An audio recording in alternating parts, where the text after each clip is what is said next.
c'est lui qui va nous permettre de littéralement créer des nouvelles voies neuronales, des nouvelles connexions neuronales à l'intérieur de nous. Donc c'est pas juste un changement, c'est pas juste un accomplissement pour ce domaine-là de ma vie en particulier ou cet objectif-là que je m'étais fixé, c'est vraiment une transformation, c'est la reconquête de ta capacité qu'ensuite tu peux appliquer à tous tes objectifs et à tous les domaines de ta vie, sans avoir besoin de recommencer le processus à chaque fois. Et ça, c'est le chemin que j'ai choisi d'emprunter après m'être épuisée sur le chemin du mindset et des objectifs pendant des années. C'est le chemin qui m'a permis de me libérer complètement de l'anxiété et aujourd'hui, honnêtement, de créer une vie dont jamais j'aurais osé rêver il y a encore quelques années. Mais maintenant, ça c'est terminé quand on est adulte. Et on doit prendre la décision que c'est terminé. Fini la honte toxique qui nous fait nous cacher, fini l'auto-sabotage dès qu'on aimerait aller vers les choses qui nous nourrissent profondément et qui sont importantes pour nous. Fini de donner la priorité à tout le reste, sauf à ça, parce que ça nous permet de nous distraire et de rester dans notre zone familière. Je dis familière, hein, j'ai pas dit notre zone de confort, parce que pour la plupart d'entre nous, elle n'est pas confortable du tout, cette zone-là. Ça, c'est terminé. Et l'anxiété ambitieuse, c'est ça. On atteint nos objectifs, c'est sûr, mais on détruit tout sur notre passage. À un moment donné de mon activité, je me souviens avoir pensé ça. Je suis arrivée là où je veux être, et je pensais tellement que maintenant, je serais capable de me reposer. Je pensais que quelqu'un serait fier de moi, qu'il y aurait de la joie. Et au lieu de ça, j'étais arrivée sur une terre brûlée parce que j'avais tout brûlé sur mon passage. Bienvenue dans Pas de soucis, le podcast pour se libérer de l'anxiété avec Camille Thomas. Je suis Camille et avant d'être coach de santé, j'ai été une grande anxieuse. Je me suis libérée de l'anxiété le jour où j'ai compris que ce n'était pas dans ma tête. Pas de soucis, c'est le podcast pour celles et ceux qui sont fatigués par tout ce qu'ils ont essayé et qui savent qu'ils ont le pouvoir de guérir de l'anxiété naturellement.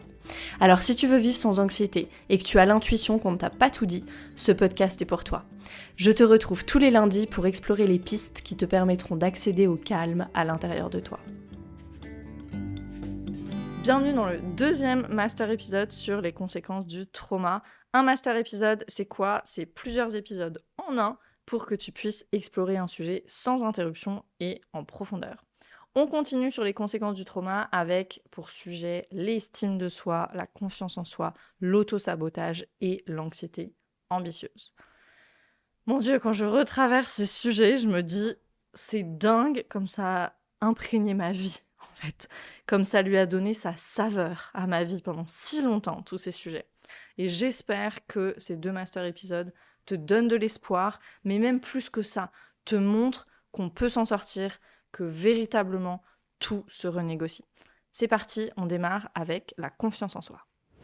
Une question qu'on me pose souvent, c'est comment est-ce que je peux avoir confiance en moi alors que j'ai de l'anxiété ? C'est une question qu'on me pose très très souvent, surtout des personnes par exemple qui ont déjà eu des crises de panique, qui ont l'impression que leur corps peut les lâcher, peut les trahir à tout moment. Souvent, elles ont perdu énormément de cette confiance en elles. Quand je parle de confiance en soi, je parle vraiment de notre capacité, je parle d'action, notre capacité de mener à bien ce qu'on veut mener à bien. Et puis, on le sait, quand on a de l'anxiété très intense, rien que peut-être on avait prévu une sortie et puis c'est pas possible ce jour-là parce que on est complètement figé. Voilà, donc on perd cette confiance en le fait qu'on puisse mener à bien nos projets. Et puis il y a l'estime de soi. Il y a une distinction entre l'estime de soi et la confiance en soi. L'estime de soi, c'est plutôt l'opinion générale qu'on a de soi. C'est comme une estimation de notre valeur. Okay ? Est-ce que je suis une bonne personne ? Est-ce que je suis une mauvaise personne ? Quelle valeur j'ai ? Alors que, encore une fois, la confiance en soi, elle renvoie plutôt à notre capacité à se mettre en action et notre capacité à se mettre en action, quelles que soient les circonstances. J'ai envie de dire même, peut-être avec des circonstances qui ne sont pas complètement optimales ou pas favorables tout le temps. Parce que c'est la vie, Life happens, ce ne sera pas toujours optimal, mais je peux quand même faire ce que j'avais dit que je ferais, faire ce que j'avais prévu de faire. Et on va voir parfois, estime de soi et confiance en soi, ces deux notions qui sont corrélées, elles vont main dans la main, et parfois non. Il y a un exemple qui était donné dans une émission de Radio France que j'écoutais sur la différence justement entre confiance en soi et estime de soi, qui illustre bien ça. et qui parlait du point de vue d'un prof. Il disait quand on est prof, on voit souvent des élèves avec une bonne estime d'eux-mêmes, et ils sont intimement persuadés qu'ils sont comme un peu au-dessus des autres. Mais c'est des élèves qui font rien, en fait. Ils prennent pas la parole, ils sèchent les devoirs. Pourquoi ? Pour être sûrs de pas être démentis dans leur estime d'eux-mêmes. Donc peut-être que ça cache une pas si bonne estime d'eux-mêmes, mais ça c'est un autre sujet. Et le truc c'est que, pour illustrer cette décorrélation, le fait que ce soit séparé, le truc c'est qu'à force de rien faire, eh ben, ils n'ont pas de confiance en leur capacité de mise en action. Ils n'ont pas une bonne confiance en eux. Donc ils ont à la fois une haute estime d'eux-mêmes et puis une faible confiance en eux. Donc ça c'est un exemple où c'est décorrélé.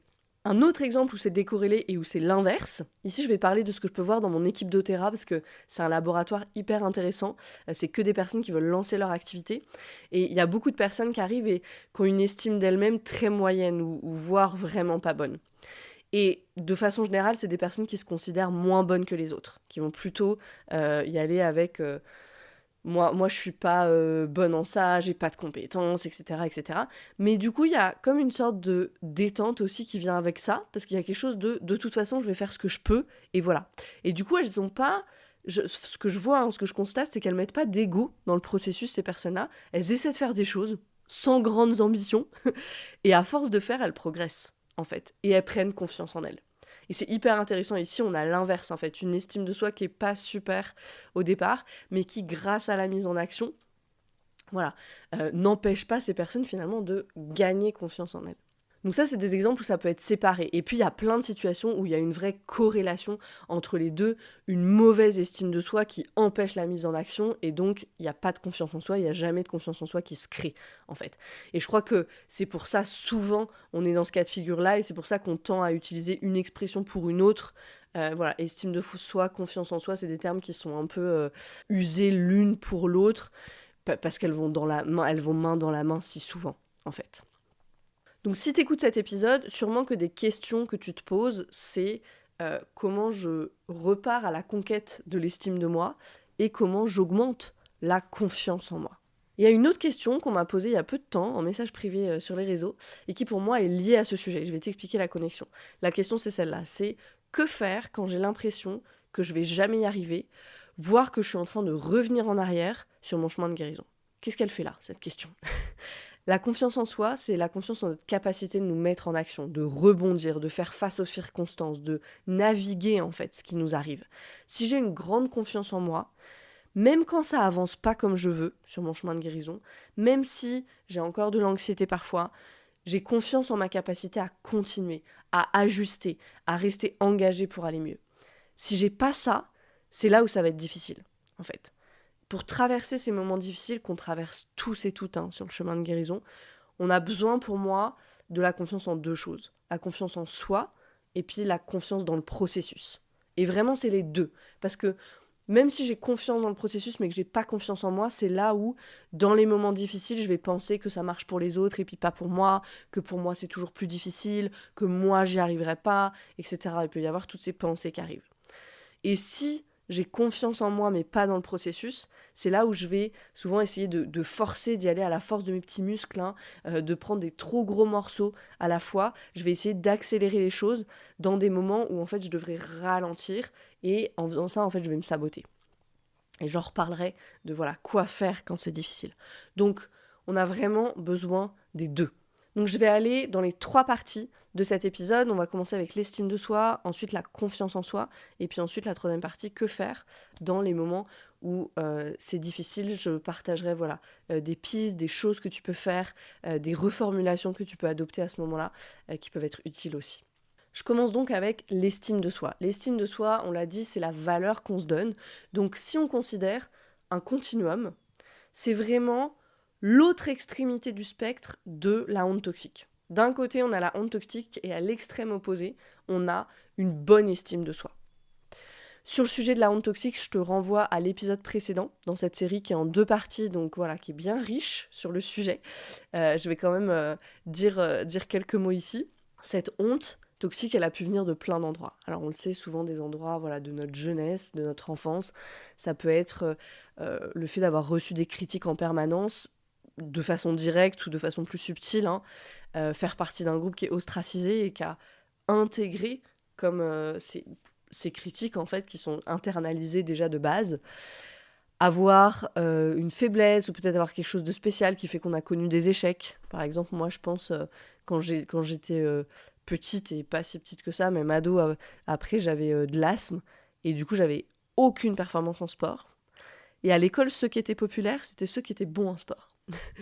Ceux avec qui il fallait être. Et j'ai développé beaucoup de colère, d'impuissance, de honte vis-à-vis de mon corps qui était capable de rien, en fait. Donc ça peut être un exemple d'une faiblesse, de quelque chose de d'inné, en fait, où on pourrait dire que c'est de l'acquis, que c'est de l'acquis, parce que c'est aussi la conséquence du trauma, l'asthme. Mais voilà, quelque chose qui a fait que j'ai connu des échecs tôt dans la vie. Ça peut être aussi le fait d'avoir mariné dans un environnement avec des attentes hyper hautes, impossibles à remplir, absurdes en fait, ou ça peut être des attentes hyper rigides aussi, projetées sur nous alors que c'est pas du tout qui on est. Ça, c'est l'exemple de la personne qui veut partir en psycho et ses parents lui disent non, tu vas faire une école de commerce. Et bien sûr, voilà, elle déteste les matières donc elle n'y arrive pas et puis elle se sent en échec. Ou ça peut être aussi le fait de sentir, voilà, de faire les choses, et puis je sens que c'est jamais suffisant pour eux, par exemple, qu'il y a toujours cette déception vis-à-vis de moi, même s'ils l'expriment pas forcément comme ça.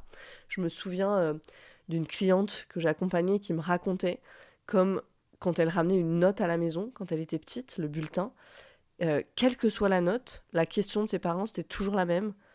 Quelle était la meilleure note de la classe ? Et puis si c'était pas elle la meilleure note, c'était pourquoi t'as pas eu cette note-là ? C'est terrible ça. Terrible, terrible.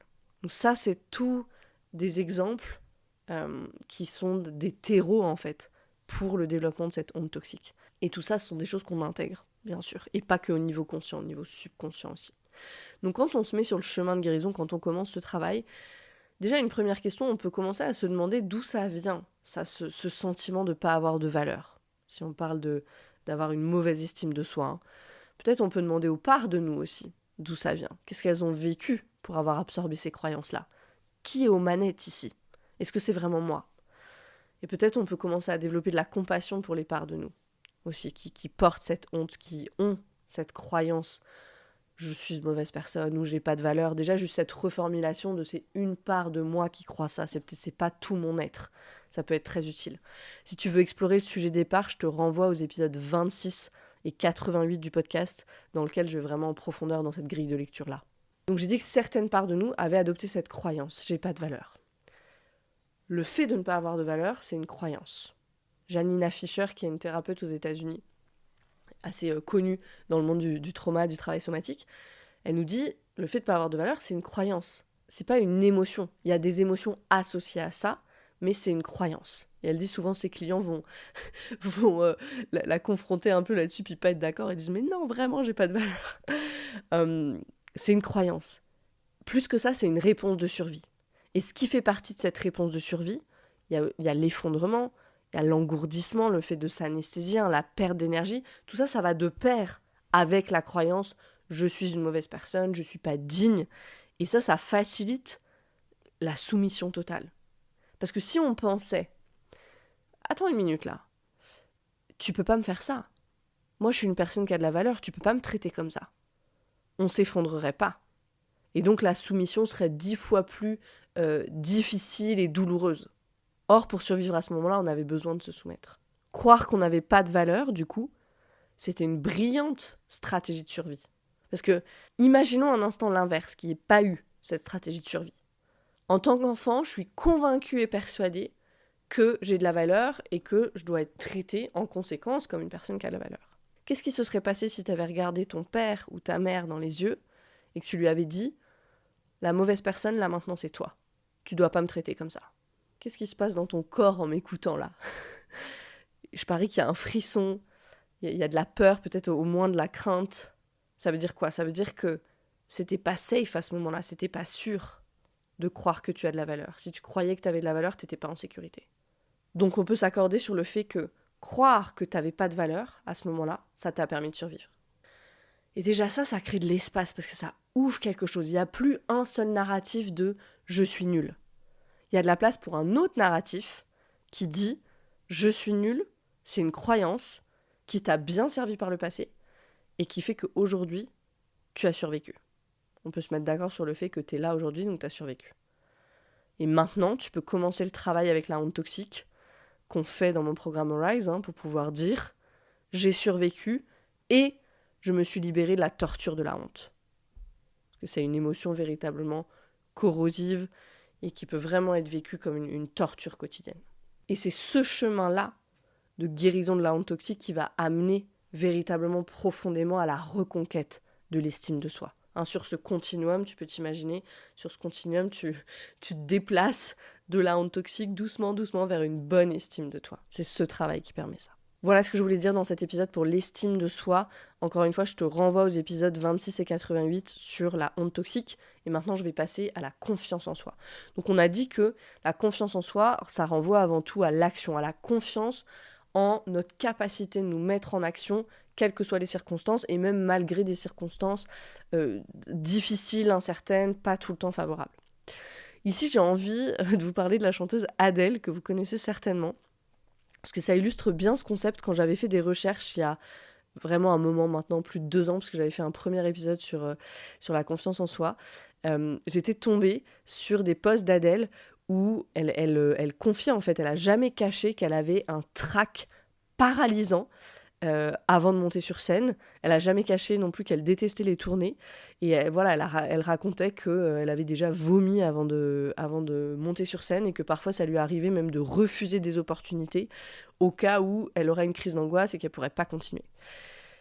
Une personne qui a une carrière quand même juste incroyable, qui a eu une carrière immense. Donc parfois ça fait du bien d'entendre ça aussi.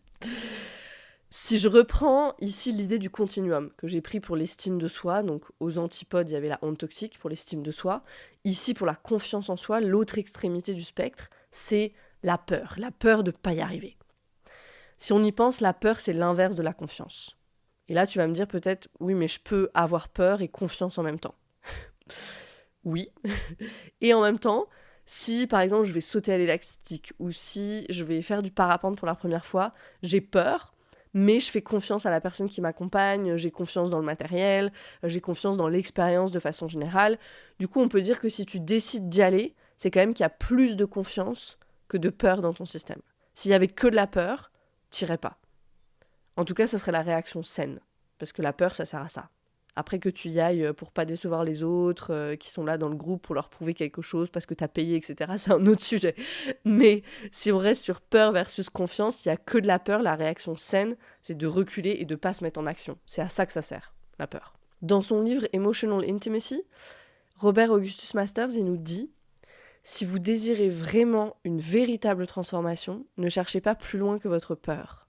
Dans la peur, il y a une abondance d'énergie piégée et aussi le test et le défi dont nous avons besoin pour vivre une vie plus profonde et plus authentique. » Si tu fais l'expérience de l'anxiété, cette citation, sûrement, elle résonne en toi.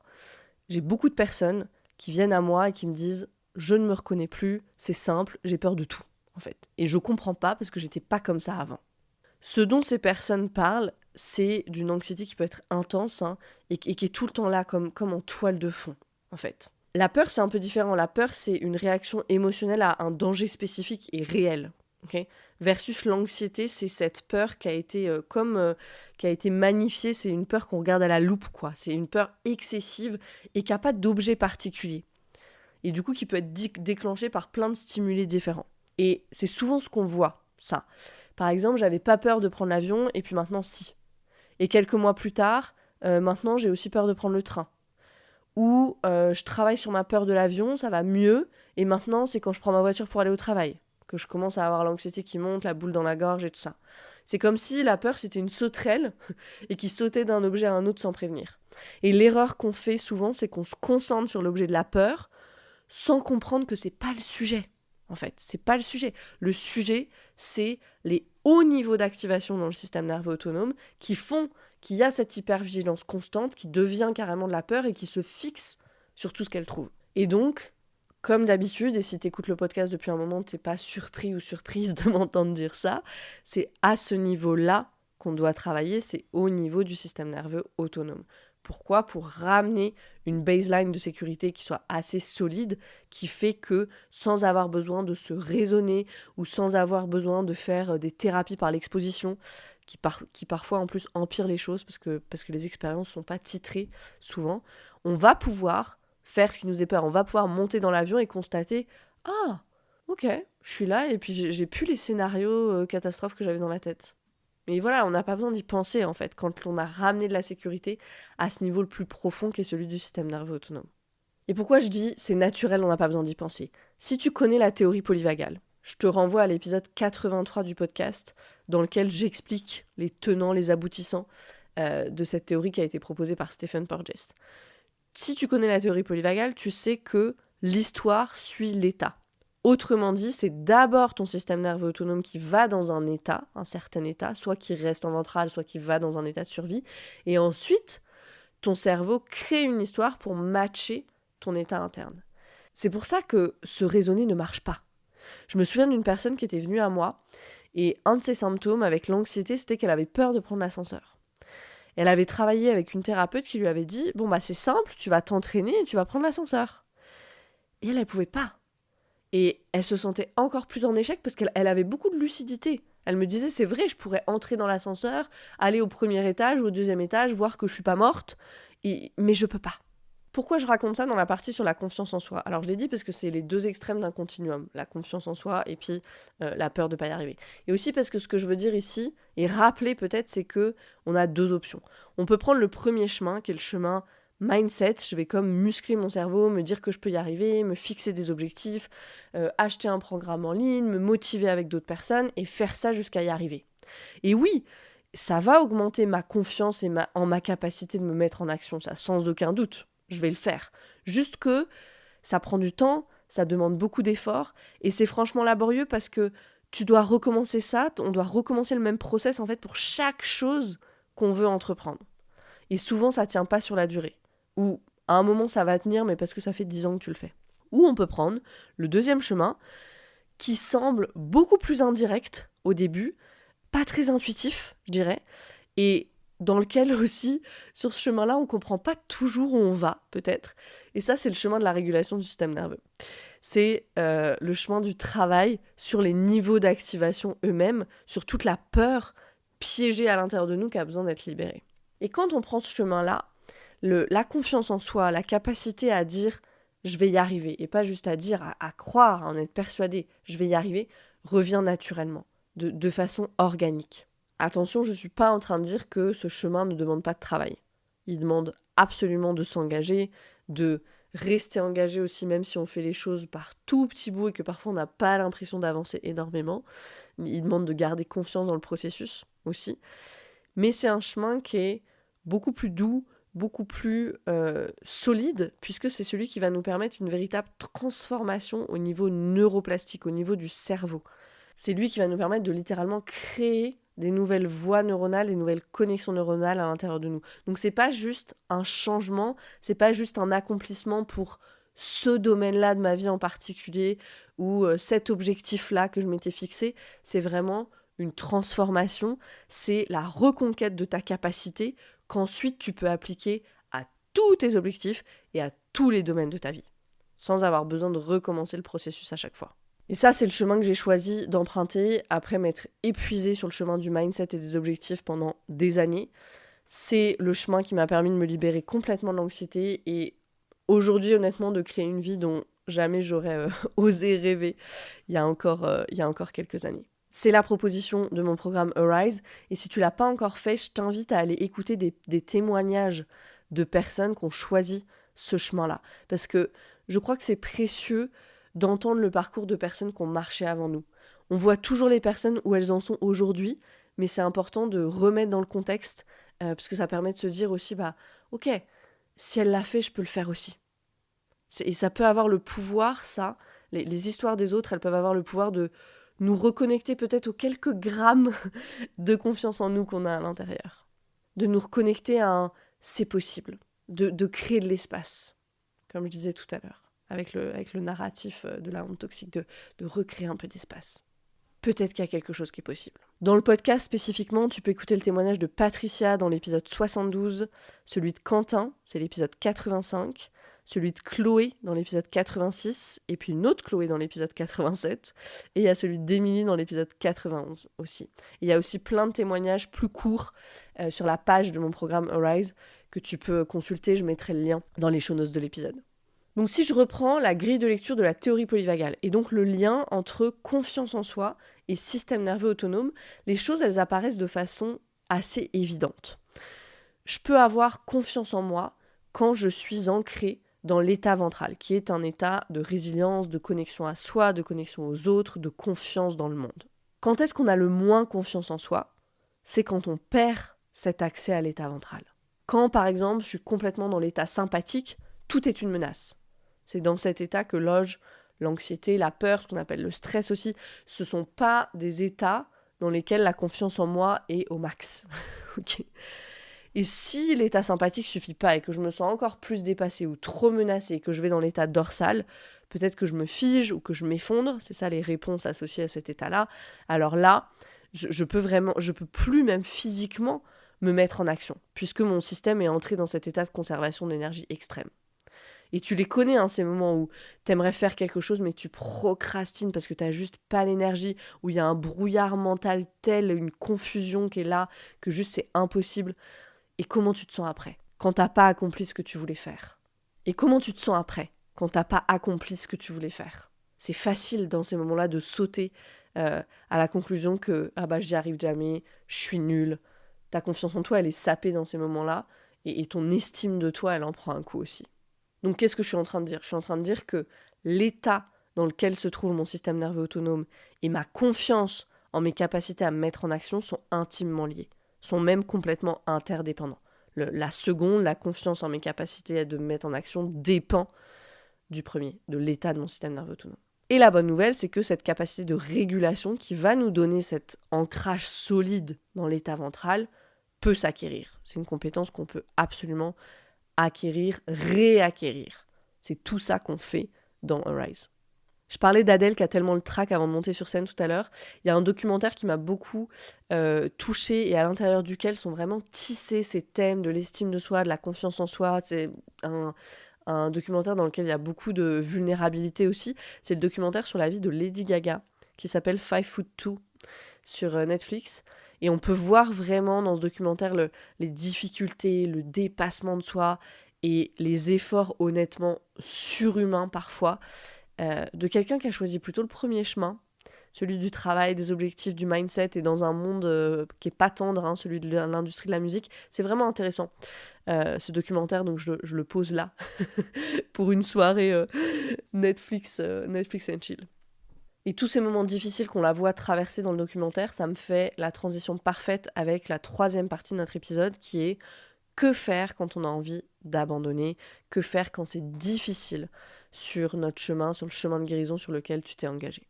Pour les personnes qui ont vécu des traumatismes et qui s'engagent sur ce chemin de régulation pour guérir vraiment, l'un des effets d'être davantage dans le corps, c'est qu'elles vont commencer à ressentir davantage. Et si je ressens davantage, je ressens tout. C'est pas à la carte. L'agréable comme le moins agréable. Et ça peut être décourageant parce que on va commencer à sentir là où il y a des tensions dans le corps, peut-être des douleurs même, alors qu'avant on était tellement figé, comme coulé dans le marbre, coulé dans le béton, qu'on ressentait rien. Et à mesure qu'on sort du figement, on va pouvoir ressentir de plus en plus tout ça, ressentir de l'anxiété, aussi se sentir irritable, peut-être plus facilement agacé. Et donc on peut avoir l'impression de faire un pas en avant, et puis comme suivi de plein de pas en arrière. Il peut y avoir aussi de la peur, une grande tristesse, de la déprime, toutes choses qui étaient coincées là, à l'intérieur du système, et qui, à mesure qu'on défige, recommencent à être ressenties. Et si on ne nous a pas expliqué, si on n'a pas les concepts au niveau de la physiologie, on va s'inquiéter. C'est pour ça que dans mon programme Arise, on va dans le détail du fonctionnement du système nerveux, parce que je veux que les personnes comprennent comment ce système nerveux fonctionne et du coup ce qu'elles traversent. Parce que si elles ne comprennent pas, vient s'ajouter à tout ce qui est déjà là, la confusion, un sentiment d'impuissance, de déception aussi face à ce que la personne va vivre comme une absence de progrès, genre j'avance pas, même si c'est pas vrai. Donc j'en parle ici parce que c'est une question qu'on me pose souvent. Est-ce que je suis sur le bon chemin ? J'ai l'impression de revenir en arrière. Tu crois que c'est vrai ? Qu'est-ce que je dois faire ? J'accompagne des personnes depuis plus de 4 ans maintenant sur ce chemin. À l'heure où je vous parle, ça se compte en centaines de personnes maintenant. Et moi aussi, je suis sur ce chemin. Et j'ai appris à reconnaître ce processus quand il se produit chez moi aussi. J'ai traversé plusieurs périodes où j'aurais pu tomber dans ce sentiment de « Oh my God, je reviens en arrière » si j'avais pas eu les concepts. Et donc ici, tu commences à me connaître, j'essaie toujours de partager, de partir de mon expérience personnelle, donc c'est ce que je vais faire ici, je vais donner des exemples. Il y a eu des moments, des périodes de vie où j'ai traversé des grosses couches de figement par exemple, et où je ressentais tellement de fatigue que j'avais du mal à suivre au niveau de mon agenda. Je devais vraiment faire des micro-siestes plusieurs fois dans la journée, je perdais mes mots aussi. Ça, c'est quelque chose qui était très impressionnant pour moi, qui m'a fait un peu peur à certains moments. Je cherchais un mot et il me venait pas. Et ça, c'était plusieurs fois par jour. Je retenais plus rien. Comme si vraiment mon cerveau, je pouvais sentir mon cerveau pédaler dans la semoule, quoi. Vraiment, c'était ça, la sensation. Mais je savais que je traversais une grosse couche d'état dorsal et que j'allais arriver de l'autre côté. La plus longue et la plus forte période, ça a duré 3 semaines, 1 mois environ de ça. Donc, ce que j'ai fait, c'est que je me suis adaptée comme j'ai pu. En fait, j'ai gardé confiance et je me suis adaptée. Donc, je faisais que travailler et me reposer pour assurer mes engagements. C'était pas le plus fun, mais j'avais cette confiance que c'était un moment comme ça et que ça changerait. Après ça, s'est présentée l'anxiété. Et ça, on le comprend, hein, on traverse le dorsal et il y a cette grande activation sympathique derrière dans le figement qui n'a pas été déchargé. Donc ça a pu être des périodes où soit j'étais anxieuse, soit j'avais littéralement envie de tuer tout le monde. Mais là, c'était même plus au niveau de la colère, c'était des envies de meurtre. Et là, la compréhension de ce qu'est l'état sympathique du système nerveux, elle était indispensable.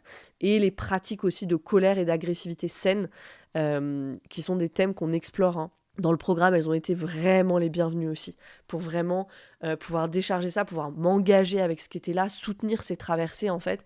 C'était hyper important pour moi, pour réduire les activations, pour pas que ça reste dans mon système, tout ça, et puis hyper important pour que mes relations aussi n'en pâtissent pas, notamment la relation de couple, où ça peut être un petit peu, ça peut faire un peu des vagues dans ces moments-là, donc tellement important d'avoir les concepts pour pouvoir en fait prendre soin de soi, hein, dans ce moment-là, venir soutenir ça. D'autres choses que j'ai pu traverser, c'est des fois où ça a été plus physique. Par exemple, des crises d'asthme qui sont revenues alors que j'en avais pas eu depuis presque 15 ans. Et ça, c'était au moment où j'avais de grandes réalisations et des choses que je savais au niveau mental, mais qui enfin la descendaient dans le corps. Et le corps réagissait, du coup. Et là, à nouveau, c'était tellement précieux de savoir ça, de comprendre ça et de pas ajouter de la peur à ça en fait. Voilà, juste d'appliquer les techniques que je connaissais par cœur pour l'asthme, utiliser mes huiles doTERRA qui sont toujours super efficaces dans ces moments-là pour ce genre de choses. Et ça peut sembler un peu bizarre de dire ça, mais il y avait de la guérison là-dedans. Parce que sentir une crise arriver et pouvoir l'arrêter avant même qu'elle se déclenche, sentir toute la maîtrise que j'avais dans l'expérience, il n'y avait pas de peur, il n'y avait pas d'impuissance, comprendre que le corps exprimait quelque chose qui était coincé là depuis longtemps, en fait c'était une renégociation de ces crises d'asthme qui à plein de moments avaient été vraiment traumatiques. La même chose m'est arrivée pour l'eczéma, pour les allergies. Et quand on a ces choses physiques dont on s'était débarrassé, et si tu me vois en vidéo, tu vois que je mets des guillemets à on s'en est débarrassé, qui reviennent, presque le premier réflexe c'est de dire ah ça y est c'est pire. Mais la vérité c'est que c'est pas ça du tout. C'est le corps qui enfin se sent entendu et peut exprimer. Un peu comme, moi je l'ai vécu comme ça, le dernier hurrah, le dernier message avant que ça soit terminé pour de bon. Ces symptômes physiques-là qui reviennent, ça veut pas dire du tout que ça arrive à tout le monde, c'est mon expérience personnelle, ce que j'ai traversé. C'est possible que ça arrive et c'est vraiment intéressant de savoir comment soutenir à cet endroit-là. Que ce soit santé mentale ou santé physique, que ce soit de l'anxiété qui revienne, de l'irritabilité, des symptômes physiques. Voilà. Dans ces moments, si ça arrive, on ralentit encore plus et on prend soin de soi. Tout n'arrivera pas à tout le monde, les symptômes physiques n'arriveront pas à tout le monde, mais ce qui arrive à tout le monde, c'est sûr, c'est les moments de découragement. Et là, la force d'une communauté, elle est vraiment porteuse. Je le vois dans le groupe Facebook de mon programme Arise, c'est vraiment tellement beau ce qui se passe, les personnes qui s'écrivent, qui déposent les moments difficiles, qui témoignent de leurs avancées aussi pour redonner du baume au cœur à ceux et celles qui seraient dans un moment compliqué, souvent en disant j'espère que ça vous aidera et tout ça. C'est juste tellement soutenant en fait. Donc je suis en train de parler de tous ces moments où on peut se sentir comme revenir en arrière. Il y a 2 choses sur ce chemin qui peuvent conduire à ce qui est vécu comme des retours en arrière, qui n'en sont pas, mais ce qui est vécu comme tel. La première chose, c'est le processus d'apprentissage, en fait. Tout ce que tu apprends au niveau des concepts, le processus d'apprentissage des traumas, la compréhension des formes d'abus, et puis toutes ces prises de conscience qui viennent avec ça. On réalise que la façon dont on a été traité, c'était pas OK. Et il y a la colère, il y a le deuil, il y a le dégoût, il y a la rage, peut-être tout ce qui peut venir avec ça. Et aussi ce dont je parlais, ces réalisations peut-être qu'on avait déjà au niveau cérébral, et maintenant avec le travail somatique qu'on intègre vraiment dans le corps. Et c'est impossible que le corps ne réagisse pas. Ça va réagir. Et la deuxième chose, c'est la réduction de la dissociation et la sortie du figement, qui sont les conséquences de la guérison, qui sont les conséquences d'une plus grande capacité à être présente à notre corps. Quand on sort de ces états, c'est comme si on commençait à voir vraiment, en fait, et à ressentir aussi les conséquences des réalisations qu'on a eues, donc les conséquences des abus, de ce dont on a été victime par le passé. Il y a ces moments où on prend la mesure de ce qu'on a traversé, de notre point de vue d'adulte. Tu sais, presque on se retourne puis on dit mais waouh, c'est moi qui ai vécu ça. Et on traverse ces moments quand on est sorti, ou qu'il y a moins en tout cas de figement, de dissociation, on traverse ces moments de façon beaucoup plus incarnée, on est dans le corps maintenant, en connexion avec notre corps. Donc on va ressentir le chagrin, la détresse, la perte, la colère immense, etc. qui viennent avec ça. Et dans ces moments, on peut avoir l'impression de revenir en arrière, un peu pris de court par l'intensité de tout ça aussi parfois. Mais en fait, c'est le signe d'une bien plus grande connexion au corps, d'une réincarnation, si j'ose dire, on est revenu dans notre chair, si j'ose le formuler comme ça, une réincarnation d'une plus grande conscience de nos limites aussi, de notre valeur, de nos droits. C'est vraiment le signe qu'on sort du figement de la dissociation. Ce qui se passe, c'est que le corps, il est enfin en mesure d'amorcer ce qui aurait été la réponse normale à l'abus, au traumatisme, réponse qui a été bloquée au moment de l'événement ou des événements, si c'était à répétition. Voilà, à cause du déni, de la honte, du silence, de l'absence de soutien, parce qu'on ne pouvait pas dans ce moment-là. Il y a 1000 raisons pour lesquelles on ne pouvait pas exprimer cette réponse de survie qui a été bloquée à l'intérieur. Et donc le fait de savoir ça, tout ce qu'on vient de se dire, de savoir que ces émotions, ces sensations, ces expériences peut-être pénibles, ou qui peuvent être vécues comme pénibles, elles sont temporaires, c'est hyper aidant. Et ça permet de rester focus, d'aller vers ses ressources, et peut-être même de ne pas avoir besoin de nos stratégies d'adaptation habituelles, qui souvent sont plus destructrices qu'autre chose. Donc ça, c'est vraiment intéressant. Et une précision que je veux faire ici, qui est très importante, c'est que ce que je viens de dire, ce que je viens de décrire, c'est pas une question d'augmenter sa capacité à tolérer l'inconfort encore plus. Parce que sinon, on continue un peu avec cette idée que ce chemin-là, il doit être dur, il doit être pénible, et c'est pas le cas. La question, c'est plutôt comment est-ce que je reviens à quelque chose de supportable et de plus confortable, plus dans le sens plus, davantage, de plus confortable, quand je suis en proie à des activations qui, oui, sont pas toujours super faciles à traverser. C'est pour ça que dans Arise, on commence le programme avec le concept de ressources, avec la pratique répétée de concepts comme la pendulation, l'ancrage, ce qu'on appelle le containment. En anglais, tout ça, ce sont des choses qui font partie du travail somatique, c'est les fondations dont tu as besoin dans ta boîte à outils de guérison des traumas, alors dont tu as besoin tout le temps, mais dont tu as encore plus besoin dans les moments où c'est difficile. Parce que c'est des pratiques qui vont vraiment permettre au système de se restabiliser, de revenir à une baseline de sécurité qui soit OK, de revenir justement à ce sentiment de « I'm OK ». On ne peut pas trop le dire en français. En français, on n'a que « je vais bien ». Mais c'est même pas « je vais bien », j'ai pas besoin que tu ailles bien. C'est « je suis OK, là, maintenant ». Revenir à ça, déjà.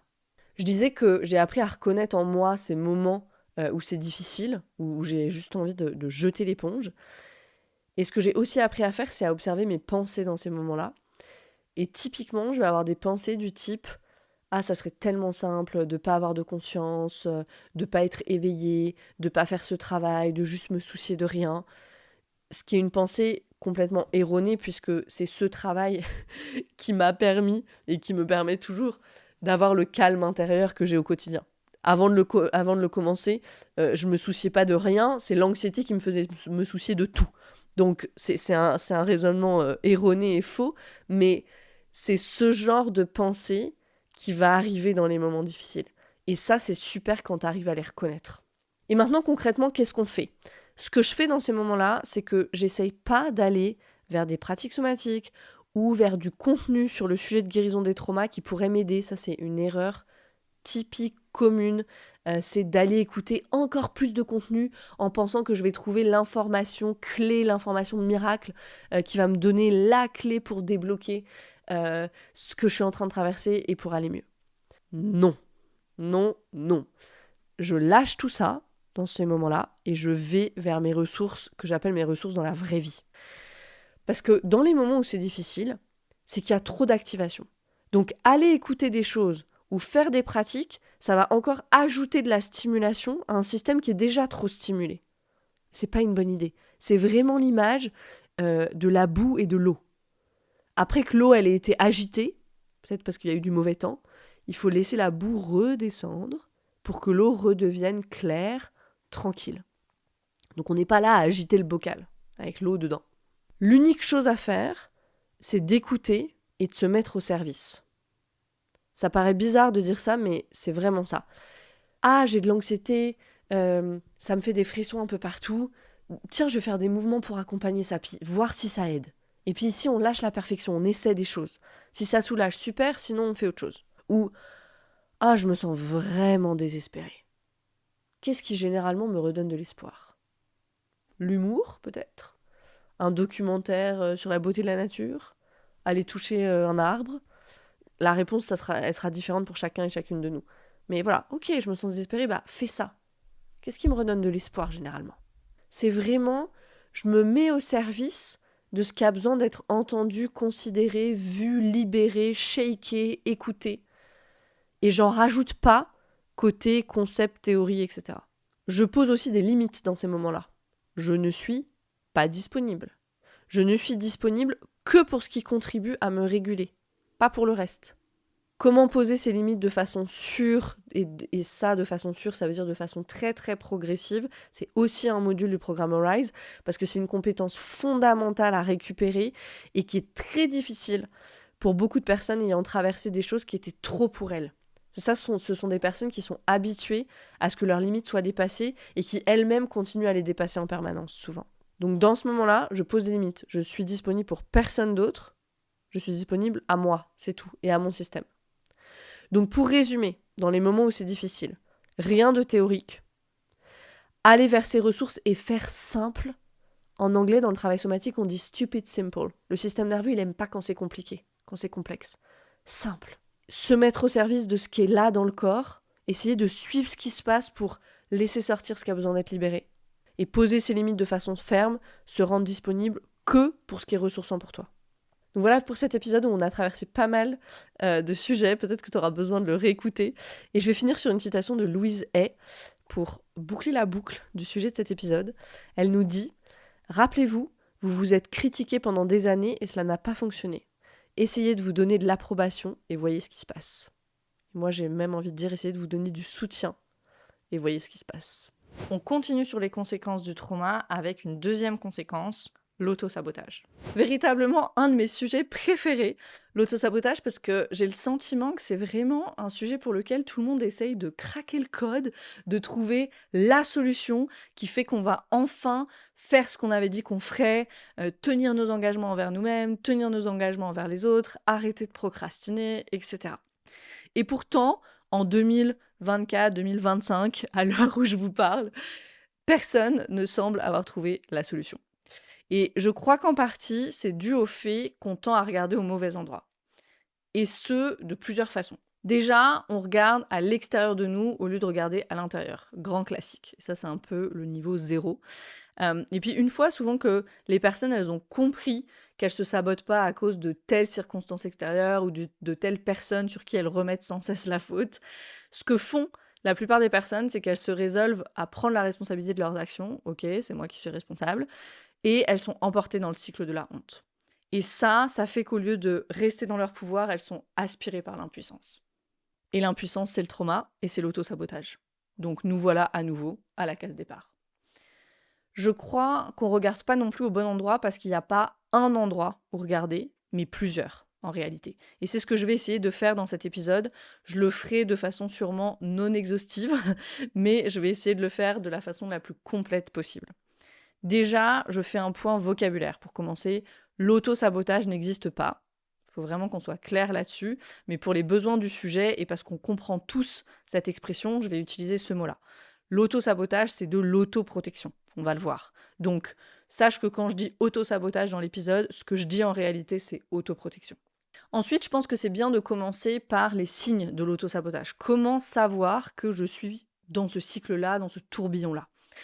De façon générale, c'est tout ce qui va te détourner de là où tu veux aller dans la vie. Ça, c'est l'auto-sabotage. Et quand je parle de là où tu veux aller, ce que j'entends, c'est là où la plus haute version de toi, ton self, la part intouchée de toi, intouchée par le trauma, ton moi authentique veut aller.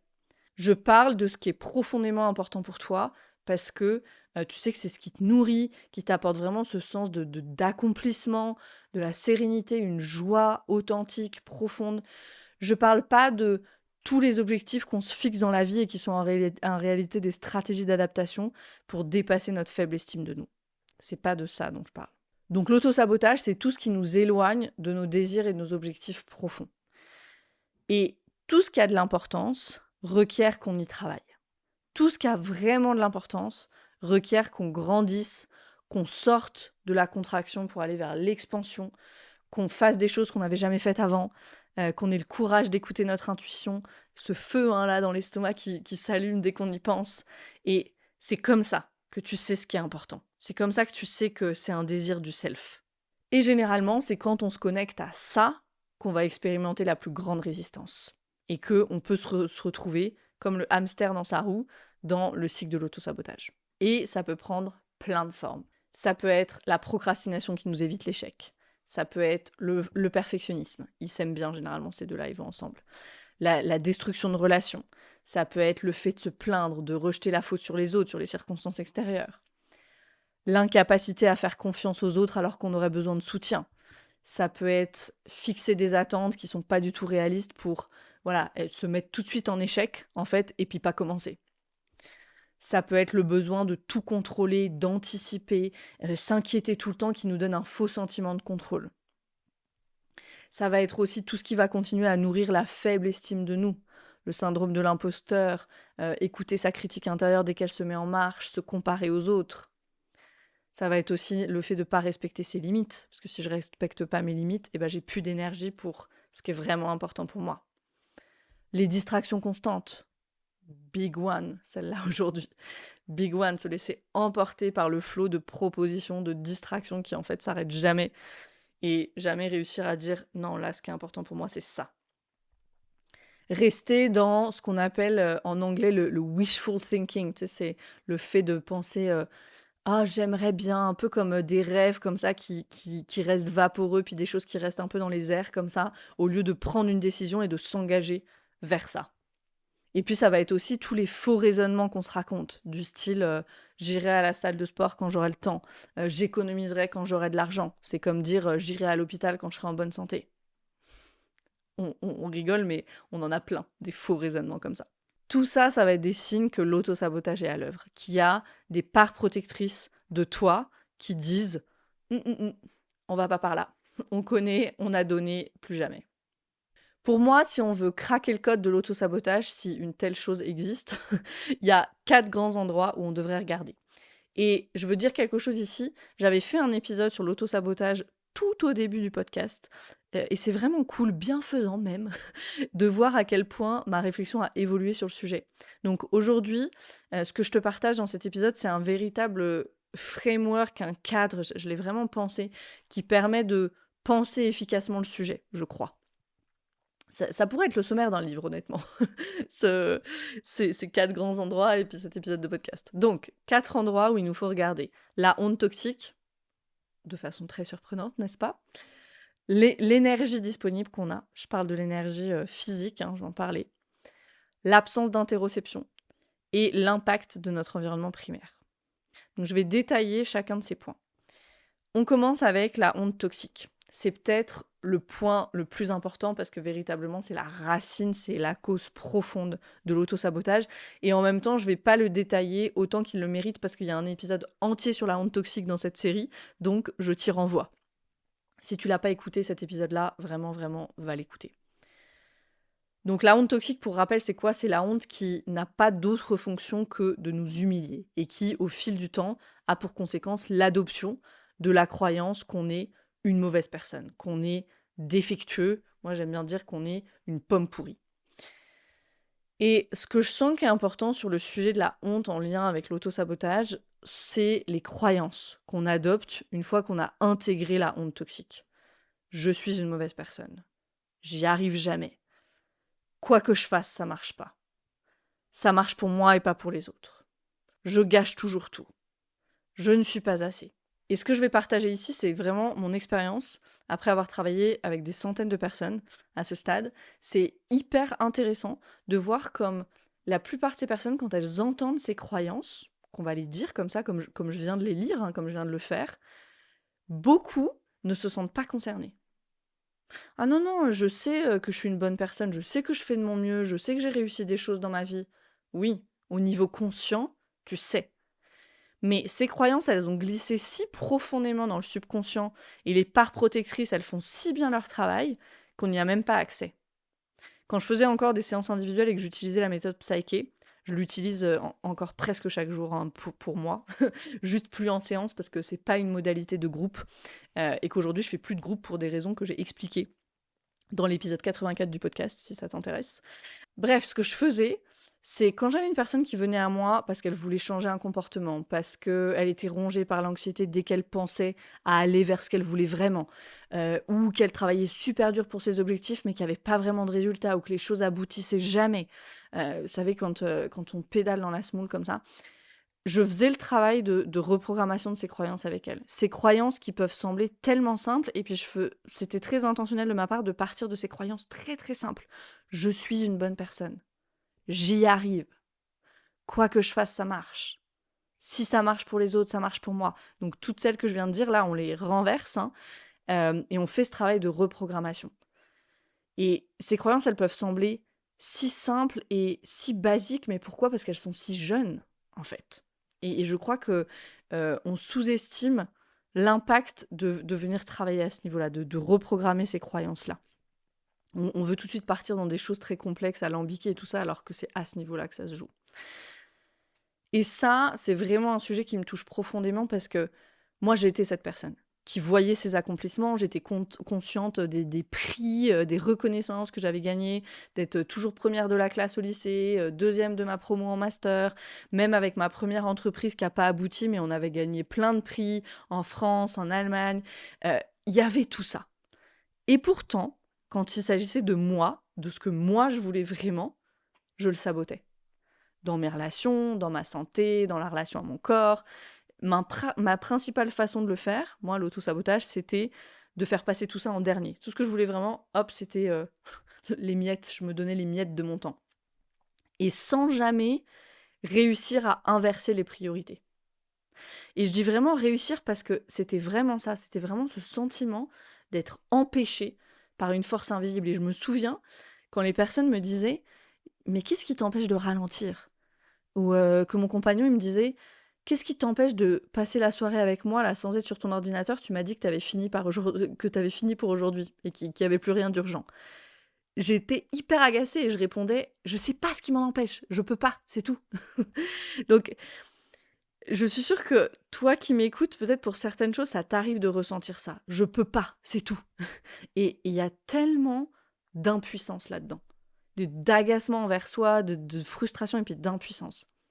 C'est pour ça que le travail avec les parts de nous qu'on fait dans mon programme Rise, ça a été une telle révélation pour moi et ça avait tellement de sens parce que d'un coup, je pouvais sortir de l'impuissance. Je pouvais dire, ok, je sais pas là, mais ce que je sais, c'est qu'il y a une part de moi qui m'empêche. Donc je vais aller lui demander ce qui se passe. Et juste ce passage, en fait, c'est cette perspective de pouvoir faire quelque chose, de pouvoir aller interroger à l'intérieur de moi, ça m'a permis de sortir de l'impuissance à tellement de moments. Et puis ensuite, avec ces informations, bien sûr, si on va plus loin, de pouvoir identifier ce que cette part ou ces parts de moi croient et qui est peut-être plus vrai aujourd'hui, et souvent qui n'est plus vrai aujourd'hui, et de pouvoir faire la mise à jour dans mon système, d'aller leur parler, de leur dire que je suis adulte, qu'elles sont en sécurité, etc. Et ça, c'est des choses qu'on apprend à faire dans le programme aussi. Et puis ensuite, bien sûr, avec ces informations, de pouvoir identifier ce que cette part, ces parts de moi croient, et qui est peut-être plus vrai aujourd'hui, qui souvent n'est plus vrai aujourd'hui, et de pouvoir faire la mise à jour dans mon système, d'aller leur parler, leur demander voilà, de quoi elles ont besoin, leur redire que je suis adulte, qu'elles sont en sécurité. Ça, c'est des choses qu'on apprend à faire dans mon programme Rise. Et aujourd'hui, c'est super beau parce que ça, c'est devenu un réflexe pour moi. Quand je veux aller vers quelque chose de grand, comme quand je veux passer un niveau, quelque chose qui est important pour moi, et si l'auto-sabotage est à l'œuvre, ces niveaux qu'on passe dans la vie, ça paraît toujours une montagne, en fait. Moi, maintenant, j'ai vraiment le réflexe de me demander, ok, qu'est-ce que j'ai besoin de croire pour y arriver ? Quelle part de moi est-ce que j'ai besoin d'avoir à mes côtés ? Quelle part de moi j'ai besoin d'avoir dans ma team, dans mon équipe pour aller vers ça ? Et c'est tellement efficace de faire d'abord ce travail-là sur les parts et puis sur les croyances. Et puis ensuite, voilà, tout est tellement plus fluide. Et ce que je fais aussi, c'est faire attention soit à ne pas mettre du tout de timeline, soit une timeline réaliste en fonction de l'objectif. Parce que je crois que ça, c'est une des plus grandes formes d'auto-sabotage. Je l'ai cité dans la liste. Les attentes complètement irréalistes, absurdes, voire même parfois absurdes, qui font qu'on commence jamais. Si t'es entrepreneur et que je te dis, t'as 2 semaines pour avoir tes 3 premiers clients, tu vas paniquer. Si je te dis, t'as 2 mois pour avoir tes 3 premiers clients, ça va déjà aller mieux. Si tu te dis, c'est la même chose, si tu te dis j'ai 2 mois pour perdre 5 kilos, tu vas paniquer. Si tu te dis j'ai 6 mois pour perdre 5 kilos, ok, facile. Combien de fois on se sabote juste en fixant des timelines qui sont absurdes ? Et ça, c'est un point sur lequel je coach énormément dans mon programme Arise parce que c'est essentiel d'enlever cette pression du temps. Notre système nerveux ne répond pas bien du tout aux timelines, pas bien du tout à la pression du temps et pas bien du tout à la pression de façon générale. Je reviens à la honte toxique. Pourquoi je dis que c'est la racine de l'autosabotage ? Le raisonnement, il est tellement simple que ça va te faire sourire. Les mauvaises personnes ne méritent pas de bonnes choses. Le raisonnement, c'est ça. Or, je l'ai dit, l'autosabotage, il est à l'œuvre quand on veut quelque chose qui est important pour nous, qu'on estime bon pour nous. Si je crois que je suis une mauvaise personne, donc que je ne mérite pas, que j'y arrive jamais, que je gâche toujours tout, que les autres y arrivent mieux que moi, etc., je vais même pas y aller, en fait. C'est cette force invisible dont je parlais tout à l'heure. C'est ça qui se joue en nous au niveau subconscient. Et aujourd'hui, on sait que le subconscient, c'est 95% de nos décisions. Au printemps, il y aura une série entière sur le conscient, l'inconscient, la mémoire implicite, explicite dans le podcast, parce que je pense que c'est vraiment des concepts importants et qui sont fondamentaux quand on parle de trauma et d'anxiété. Donc on aura l'occasion de revenir sur ce sujet du subconscient. J'arrive maintenant à mon deuxième point, qui est l'énergie disponible. Et il y a une transition parfaite avec la honte toxique, puisque la honte, c'est une émotion dans laquelle il y a beaucoup d'effondrement. Autrement dit, une émotion qui est souvent dominée par l'état dorsal de notre système nerveux autonome. Si tu visualises quelqu'un qui a honte, la personne, elle veut se cacher, elle est recroquevillée, voilà, c'est les épaules basses, il y a cette posture d'effondrement. La prochaine fois, regarde autour de toi dans le métro et regarde le nombre de personnes qui sont de façon chronique dans cet état d'effondrement. Le dos courbé, les épaules qui tombent, le regard vers le bas. Quand on commence à y porter attention, c'est vraiment hyper frappant. Or, on sait que dans l'état dorsal, il y a très peu d'énergie disponible. Et ici, c'est à nouveau simple. Moins j'ai d'énergie disponible, plus faire les choses est difficile. Tout simplement au niveau physiologique, énergétique, biologique. Et je crois que ça, c'est une raison physiologique qu'on oublie trop souvent. L'impact de l'effondrement ou du figement chronique, qui sont 2 états dans lesquels l'énergie dorsale est présente, l'impact de ces états-là sur la personne. Si je suis dans ces états-là, j'ai très peu de capacité, très peu de choix, très peu de potentiel, très peu de puissance d'action, voire pas du tout. Et ça, c'est le cas de beaucoup de personnes qui baignent dans la honte toxique depuis l'enfance, qui ont grandi dans des environnements peu favorables, voire carrément défavorables. On sait aussi depuis l'ACE Study, cette grande étude qui a été faite sur le lien entre le trauma et les maladies plus tard dans la vie, on sait que ces personnes, elles sont beaucoup plus susceptibles aux maladies, que tout leur métabolisme est au ralenti, et que littéralement, leurs cellules ont beaucoup plus de mal à produire de l'énergie. Et puis sur ce point de l'énergie disponible et de ce qui va drainer notre énergie, il y a l'environnement moderne, qui n'aide pas. Ici, on pourrait rester en surface, et voilà, bien sûr, la surface, c'est ce que tout le monde sait. Tout le monde sait que quand tu as des grands projets pour toi-même, les distractions constantes qui nous sont offertes à portée de main, littéralement, avec nos téléphones, c'est autant d'obstacles aux actions qui vont vraiment faire avancer le projet et te faire avancer vers ce que tu veux. On pourrait juste dire ça, déjà, juste sur l'impact de l'environnement moderne sur notre énergie. Mais je trouve ça intéressant d'aller un petit peu plus loin et de s'intéresser au sujet de la dopamine là-dessus. La dopamine, c'est un neurotransmetteur, c'est un peu le chimiste de la joie. Elle est impliquée dans le mouvement, elle est impliquée dans la motivation, dans le plaisir, dans la récompense, la dopamine. Et ce dont il faut avoir conscience, c'est que quand on s'engage dans des activités qui activent très rapidement notre circuit de la récompense, donc comme manger des aliments remplis d'exhausteurs de goût, de sucre, qui sont conçus pour ça, qu'on fait des jeux sur son téléphone, qu'on scrolle sur les réseaux sociaux, etc. Tout ça, ça nous fait dépenser de la dopamine. Et ce qui se passe aujourd'hui, c'est que la plupart d'entre nous, on dépense plus de dopamine qu'on en produit. Et pourquoi c'est un problème ? Parce que quand on a moins de dopamine, toutes les activités qui demandent davantage de concentration, de présence, d'implication physique, d'effort, auront tendance à nous sembler insurmontables. Il y a plein d'études sur ce sujet, notamment une de 2023 de l'université Johns Hopkins aux États-Unis. J'arrive jamais à dire Hopkins, Johns Hopkins aux États-Unis, qui montre, alors ils nous disent dans l'étude, qui montre que la dopamine semble jouer un rôle important dans la raison pour laquelle l'exercice et d'autres efforts physiques semblent faciles pour certaines personnes et épuisants pour d'autres. Donc là, dans cette étude-là, ce qu'ils ont étudié, c'est pourquoi ça semble super facile pour certaines personnes de faire du sport, et pour d'autres, ça semble insurmontable. Et la réponse dans l'étude, c'est la dopamine. Et sans avoir besoin d'études scientifiques pour nous le confirmer, la plupart d'entre nous, on a déjà vécu ça. Être tenu, occupé, stimulé pendant des heures sur les réseaux, par exemple, à scroller ou passer d'une page à l'autre et tout ça, et puis finir épuisé au point de ne plus pouvoir se concentrer sur les tâches qu'on s'était promises de faire. Ça nous stimule dans le moment, mais en fait, après, on se sent complètement drainé. Donc, comment est-ce qu'on rééquilibre ça ? En s'engageant dans des choses beaucoup plus profondément satisfaisantes, comme apprendre des nouvelles choses, se challenger intellectuellement, s'engager dans des relations nourrissantes, même cuisiner un bon plat, les activités qui font appel à nos sens, comme jouer de la musique, un massage, l'activité physique, le sport, bien sûr. Et ça, je crois que s'il y a une partie de ce sujet où la volonté joue un rôle, le mindset, c'est ici. Avoir conscience de ce qui est à l'œuvre et prendre vraiment la décision de poser des limites quant aux distractions multiples et incessantes qui nous sont proposées. Sans parler du fait que les téléphones portables, c'est terrible pour la santé mentale. Mais je ne vais pas ouvrir le sujet ici.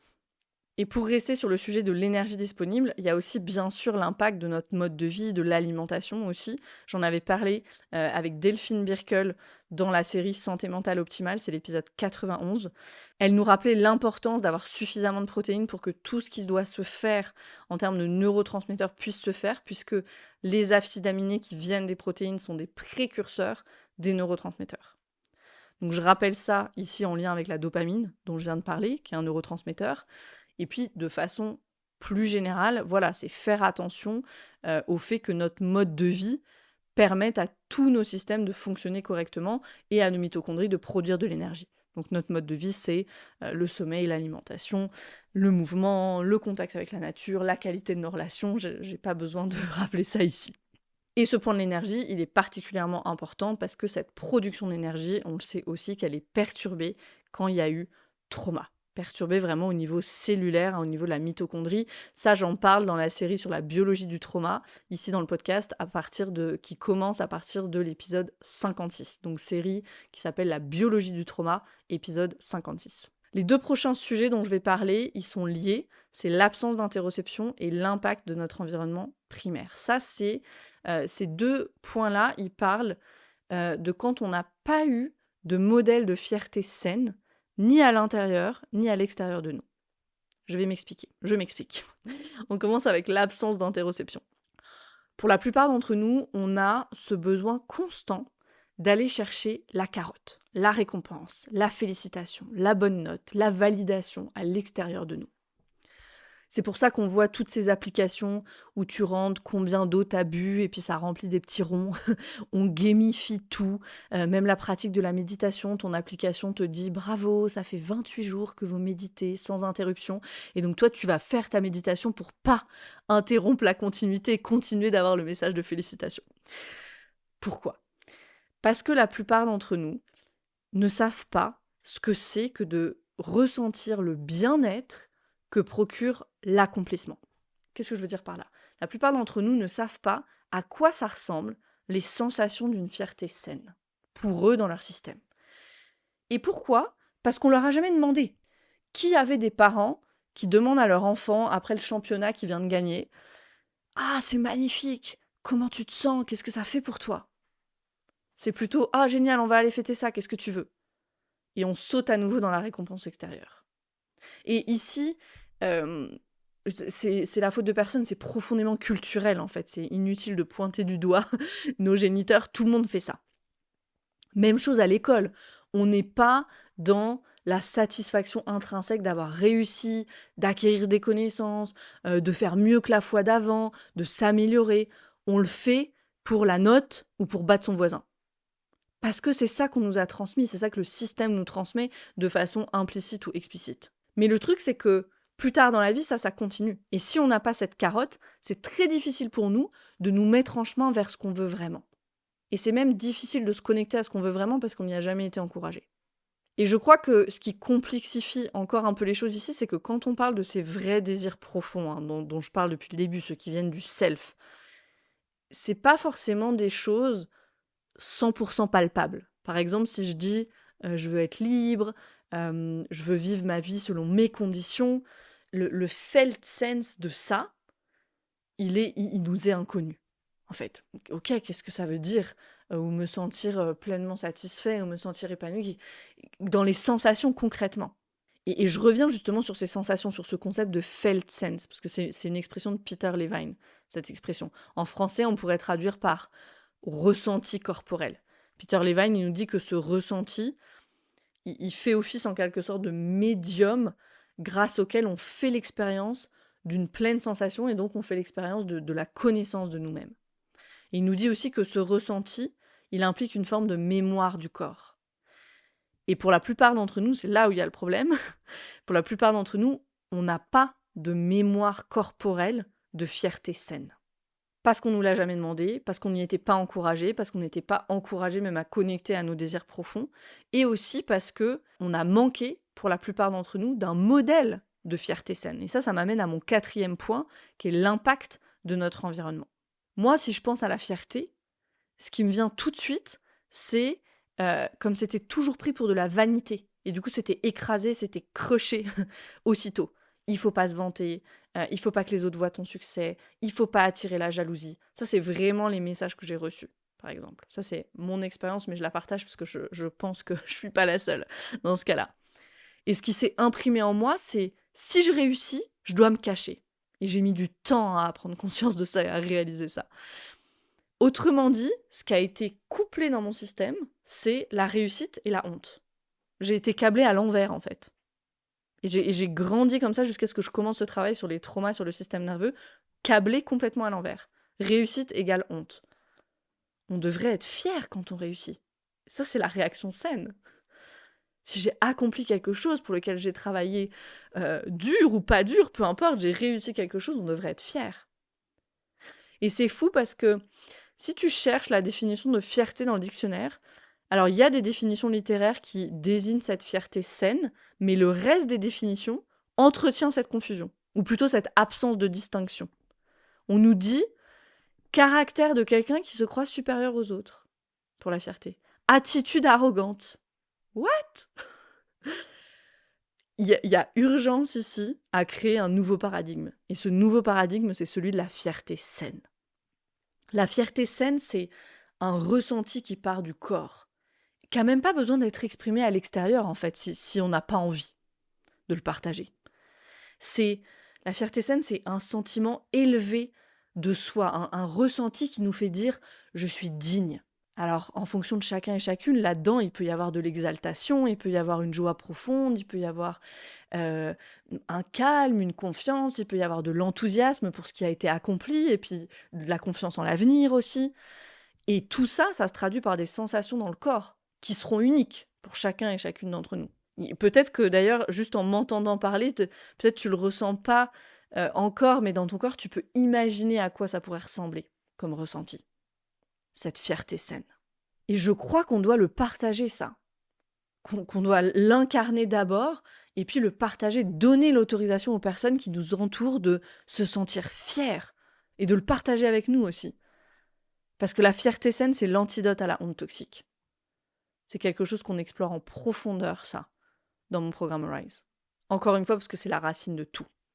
Et il n'y a qu'en créant ce nouveau paradigme, en connectant à la fierté saine, qu'on va pouvoir inverser la tendance, qu'on va pouvoir mettre fin à l'épidémie de honte toxique qui vient du trauma et qui est à la racine de l'autosabotage. Qui fait que la plupart des personnes ne s'autorisent même pas à se demander « qu'est-ce que je veux vraiment ? Quels sont mes désirs profonds ?» Parce que il n'y a même pas d'interoception. L'interoception, c'est la perception de notre intérieur. Il n'y a pas de felt sense à cet endroit-là. Elles ne sentent pas.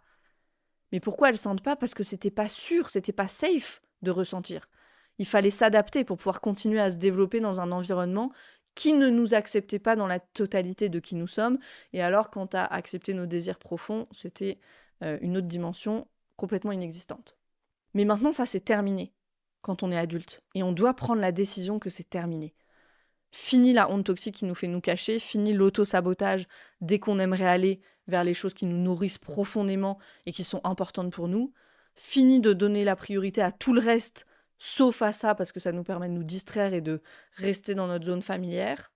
Je dis familière, hein, j'ai pas dit notre zone de confort, parce que pour la plupart d'entre nous, elle n'est pas confortable du tout, cette zone-là. Ça, c'est terminé. Et je t'invite à prendre la décision forte que c'est terminé. Là, à la fin de cet épisode. Et on arrive sur la fin, et je vais résumer. Donc ce que je t'invite à faire, c'est que je t'invite à réécouter cet épisode et à décider d'identifier les croyances qui sont nées de la honte pour toi, à décider ce que tu vas faire pour les changer.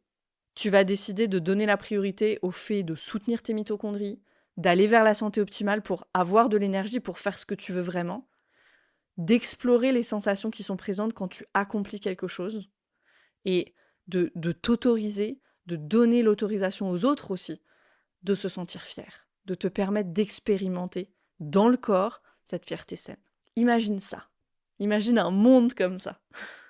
Et on peut le créer, ce monde-là. Et si tu es prêt, prête à travailler sur tout ça, rejoins la liste d'attente de mon programme Rise. Ce serait une joie immense d'être dans ton équipe, d'être dans ta team, sur ce chemin-là, sur ce grand beau chemin qu'est le chemin de la guérison. Et en attendant, je te souhaite une belle exploration. Et pour le moment, on continue ensemble sur ce sujet fondamental que sont les conséquences du trauma. Qu'est-ce que la dérégulation du système nerveux qui s'ensuit laisse en nous comme trace ? Et une des traces, c'est un comportement qui devient même un trait de personnalité. C'est ce que j'appelle l'anxiété ambitieuse. J'avais fait, il y a un moment, un sondage sur Instagram pour savoir ce qui était le plus difficile dans l'anxiété ambitieuse. Et déjà, ce que ça m'a permis de réaliser, ces petites questions-là, c'est de réaliser qu'il y a tellement de femmes qui vivent ça. C'est juste quelque chose d'énorme, en fait. Je parle des femmes en particulier parce que je sens que c'est un sujet très féminin qui, voilà, j'ai l'intuition vient de la façon dont on a été éduqué, le célèbre « Sois parfaite », qu'on emporte partout avec nous. Et voilà, c'est pas pour rien que 80% des maladies auto-immunes, ce sont des femmes. Si tu veux creuser le sujet, je t'invite à lire Gabor Maté. Il y a des personnes dans le sondage qui ont parlé de surpréparation, de procrastination, d'autres du fait qu'elles se lançaient dans tous les sens, dans plein de projets sans rien amener jusqu'au bout. Et puis du coup, elles s'épuisaient. D'autres encore qui parlaient du fait de douter d'elles-mêmes en permanence, du fait d'être toujours en avance aussi.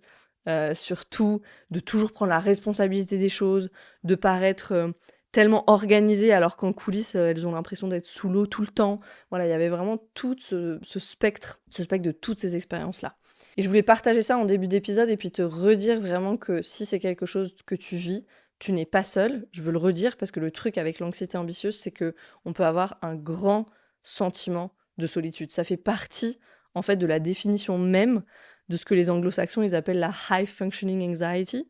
C'est de ça dont je parle, hein, dans cet épisode. Je l'ai rebaptisé anxiété ambitieuse parce qu'il n'y avait pas vraiment de bonne expression en français. Mais voilà, les personnes qui ont cette high functioning anxiety, donc qui souffrent d'anxiété ambitieuse, c'est vraiment des personnes qui, au vu du monde extérieur, connaissent le succès, gèrent, ok, c'est vraiment les personnes qui gèrent.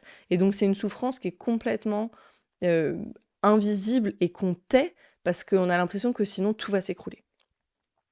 Ça, ce sont les personnes qui me disent, si je ralentis, j'ai trop peur de jamais réussir à me mettre en mouvement, même à sortir de mon lit, où j'ai peur de plus pouvoir performer au niveau où je performe, de plus pouvoir faire autant de choses. Voilà, c'est vraiment ça. Et ce que je veux dire ici, breaking news, ça sera le cas. Si tu travailles à te libérer de l'anxiété ambitieuse, moi je peux témoigner, je peux plus faire autant de choses que je faisais avant. Sauf que ça a été un processus d'en arriver là, et une grande partie de ce processus, ça a été de travailler avec les couches de honte que je portais à l'intérieur de moi. Parce que cette carapace de celle qui réussit toujours, qui est sur tous les fronts, c'est ça qu'elle protégeait, en fait. C'est la honte qu'il y a derrière. Et vraiment, moi, les gens me disaient « Ah, mais toi, Camille, je sais pas comment tu fais, je t'admire tellement, mais de toute façon, tu vas réussir, tu réussis toujours tout. » Et c'est vraiment un cercle vicieux qui s'installe parce que les gens commencent à ne te voir plus que pour ça, pour ce que tu produis, pour cette image de la personne qui gère en toutes circonstances et qui, voilà, selon les cas, ou les active, et du coup ces personnes-là, elles s'éloigneront, ou les inspire. Et ça, c'est les personnes que tu auras autour de toi. Donc, plus tu es dans cette stratégie d'adaptation, parce que c'est ce que c'est, hein, donc c'était ambitieuse, plus tu reçois de validation extérieure, parce que la productivité, elle est hyper valorisée aujourd'hui, plus tu commences à avoir des confirmations de tous les côtés que c'est la bonne solution.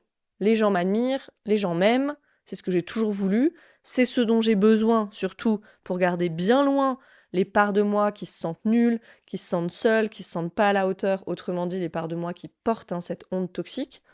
Tout est parfait. Mission accomplie. Et avec le temps, c'est de plus en plus difficile d'essayer de faire autrement. En tout cas, moi, mon expérience, elle a été celle-là. Et c'est drôle parce que d'un côté, j'ai toujours fait ce que j'ai voulu. J'ai été dans le meilleur master de droit de France et je suis partie. Et ça a suscité l'admiration aussi, hein.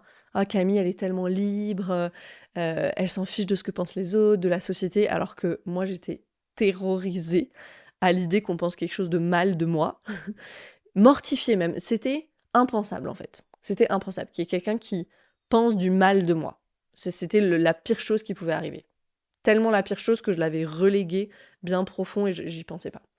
En tout cas, j'avais toutes les façades en place et je laissais rien au hasard. Quand j'ai décidé d'arrêter mon prestigieux parcours de droit, là, c'était pour devenir entrepreneur, monter ma boîte, c'était quelque chose d'hyper valorisé aussi, en tout cas il y a quelques années. Et puis c'était au moment où la France, elle voulait être la Startup Nation. Voilà, il y avait énormément d'attention, d'argent qui arrivait dans ce milieu. Donc c'était presque plus prestigieux en fait. C'était presque plus prestigieux d'avoir son bureau à Station F que de devenir médecin. Bref, j'avais toutes les façades bien en place. Or, ce que je viens d'évoquer, le fait de faire, de gérer sur tous les plans, c'est le premier problème de l'anxiété ambitieuse. C'est la relation de cause à effet, la relation directe de cause à effet entre ta valeur personnelle et les cases cochées. Alors les cases cochées sur ta to-do list, les cases cochées au niveau culturel, sociétal, etc. Puisque la honte toxique qui est installée depuis si longtemps à l'intérieur, elle fait que tu peux pas trouver de valeur intrinsèque à juste qui tu es, la stratégie, c'est d'aller attacher ta valeur à quelque chose à l'extérieur de toi. Très bonne stratégie. Très bonne stratégie. Et la stratégie de l'anxiété ambitieuse, c'est la meilleure de toutes parce que elle est unanimement reconnue. On l'a dit, c'est la productivité. Combien est-ce que je peux en abattre en une journée ? Ce que je veux dire ici, c'est que l'anxiété ambitieuse, bien sûr, il y a plusieurs facteurs. Principalement, c'est notre histoire personnelle qui nous invite à adopter cette stratégie d'adaptation-là en particulier. Elle trouve sa source, cette anxiété ambitieuse, en premier lieu dans la honte toxique, et en partie aussi dans un déséquilibre des énergies féminines, masculines. Si on remet un peu de contexte aussi historique, les femmes, elles sont arrivée dans un milieu du travail qui était très masculin. Les femmes se sont mises à travailler, les hommes travaillaient déjà. Donc, elles ont dû adopter des modes de fonctionnement qui étaient masculins à la base. Après, voilà, ça s'est doucement rééquilibré un petit peu. Et encore, on n'y est pas. Il y a toujours pas de salle de sieste pour les femmes enceintes dans toutes les entreprises. Ok. Donc, il y a ça aussi. Et du coup, ce qu'on va faire, c'est que on a beaucoup plus cette énergie masculine. Donc, on va tout faire depuis un espace de volonté, de se mettre un coup de pied dans les fesses, de il faut. Et moi, la première, je vais pas mentir, c'est un tel conditionnement que je dois m'attraper tout le temps, juste pour m'autoriser parfois à ne rien faire de productif. Et en plus, quand on est entrepreneur et qu'on aime profondément ce qu'on fait, c'est encore plus dur de poser ces limites-là parce que la frontière, elle est floue entre travail, plaisir, loisir. Il y a toujours ce « oui, mais j'aime ce que je fais ». Et donc la question, c'est quoi le risque? De quoi t'as peur? Ou plus précisément, de quoi les parts de toi protectrices, elles ont peur si tu travailles pas tout le temps, si t'es pas dans la productivité tout le temps? Qu'est-ce qu'il y a derrière? Souvent, il y a ce truc de « j'ai peur que tout s'écroule ». Moi, je sais que j'étais là-dedans à 1000%. Et encore parfois, je me dis « ah, si je suis pas là, les choses risquent de se déliter, de pas aller aussi bien, etc. » Quand les choses s'accélèrent, qu'il y a un peu de stress, me mettre dans un tunnel de travail, ça reste ma stratégie d'adaptation principale, encore aujourd'hui. La différence aujourd'hui, c'est que je peux absolument le voir, il y a une grande conscience, et parfois ça revient. Et ce qu'il nous faut préciser sur le sujet de l'anxiété ambitieuse, c'est que c'est pas juste le fait de travailler beaucoup, ou même de gérer sur tous les fronts. C'est tout un package. Et ici, je vais être extrêmement transparente sur ce sujet parce que, comme celui de la honte toxique, ils sont intimement liés, hein, moi je reviens de très loin. Très loin. Et on voit toujours les personnes comme elles sont maintenant, mais je pense que tu sens que je parle vraiment avec mes tripes là dans cet épisode parce que je sais. Je sais pas que théoriquement, je sais viscéralement. Le besoin de garder la face, la peur que tout s'écroule, l'urgence à travailler encore plus dans les moments où mon corps il en peut plus et que je suis moins efficace. L'anxiété ambitieuse, c'est un portrait robot, ou c'était un portrait robot de moi. Heureusement qu'il a bien évolué, mais qui revient parfois. Il faut être très honnête là-dessus. La différence maintenant, c'est que ça dure pas et je suis plus dans le fluidement fonctionnel, donc ça marche pas très longtemps. Il y a cette grande clarté qui me permet de voir. Ah, et c'est intéressant parce que c'est pas juste de la clarté, il y a aussi la compassion qui accompagne la clarté. De dire oh waouh, ouais, dans ce moment, il y a vraiment pas d'autre solution là. Ok, super, je vais me déconnecter, puis travailler, ça va me permettre de me déconnecter pendant un moment, et puis après, je vais revenir. Et je vais être un peu plus régulée, donc je vais pouvoir voir ce qui s'est passé. Ça reste une stratégie d'adaptation, mais en même temps, il y a beaucoup de recul, et du coup, il y a beaucoup plus de paix. Donc je vais traverser un petit peu les éléments de ce package de ce qu'est l'anxiété ambitieuse. Un premier élément, c'est l'incapacité à la présence, à être présent, présente.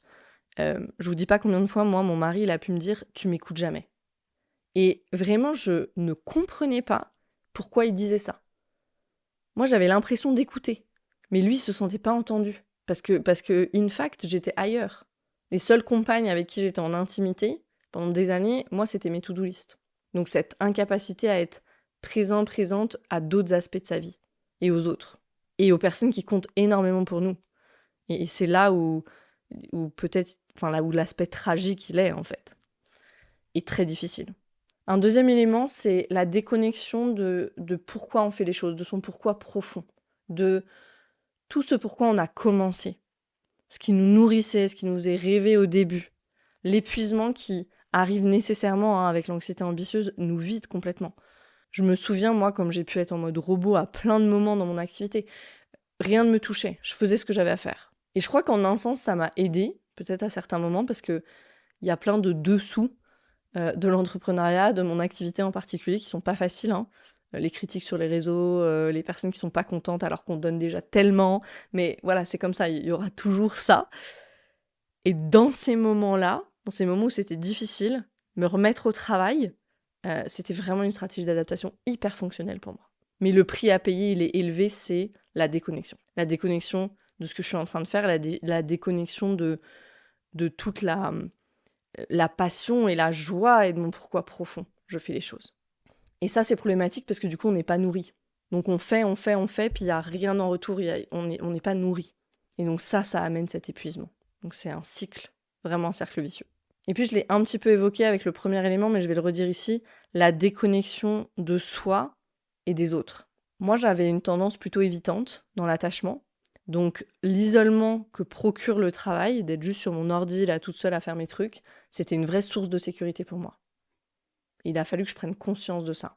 Et je me souviens que depuis que je suis très très jeune, ça a été une stratégie d'adaptation pour moi. Quand c'était le chaos complet dans la maison, réviser, apprendre encore plus, c'était mon refuge. Plus tard après, parce que vous le savez, on emporte ces stratégies d'adaptation dans la vie d'adulte, c'est devenu maladaptif, ça m'a fait m'éloigner de certaines relations, ça m'a fait m'éloigner de mes amis à certains moments de ma vie. Ça, c'est une chose que je regrette, c'est une chose dont j'ai dû faire le deuil. Et me laisser traverser, faire le deuil, c'est me laisser traverser par la tristesse d'avoir fait certains choix, de moments que j'ai pas vécu, d'amitiés qui se sont déliées à cause de ça. Et je suis toujours triste quand j'y pense aujourd'hui. Et en même temps, j'ai une grande compassion pour cette version de moi qui ne pouvait pas faire autrement dans ce moment-là. Parce qu'il y avait trop d'activation. L'anxiété ambitieuse, c'est aussi de la dérégulation constante, parce qu'il y a ce stress chronique constamment. Donc avec des symptômes physiques, des douleurs de dos, ça peut être une digestion perturbée. Moi, j'avais de l'eczéma partout, j'avais constamment mal dans le bas du dos sans qu'il y ait rien de mécanique. J'avais des trapèzes en béton. Et j'allais chez l'ostéo, mais ça m'aidait pas. Ça m'aidait sur le moment, mais ça revenait toujours. Donc il y a tous ces symptômes physiques aussi. Il y a bien sûr la fatigue, j'ai évoqué un petit peu l'épuisement, mais la fatigue, voire même qui va jusqu'au burn-out, les surrénales qui n'en peuvent plus. Ça aussi, à plein de moments, je me souviens, j'avais même plus l'énergie pour des choses qui me plaisaient. Combien de fois avec mon mari, arrivé vendredi soir, on n'a encore rien prévu pour ce week-end. Parce qu'on n'avait plus d'énergie, plus d'espace mental pour prévoir quoi que ce soit. Et donc, le week-end, on était à la maison et on finissait par travailler. Des mois et des mois, ça a été comme ça. Et ça, avec le temps, ça affecte beaucoup le moral. Et je me dis qu'heureusement, j'avais aussi le concept de ressources qui était très clair en moi, grâce à la somatic experiencing.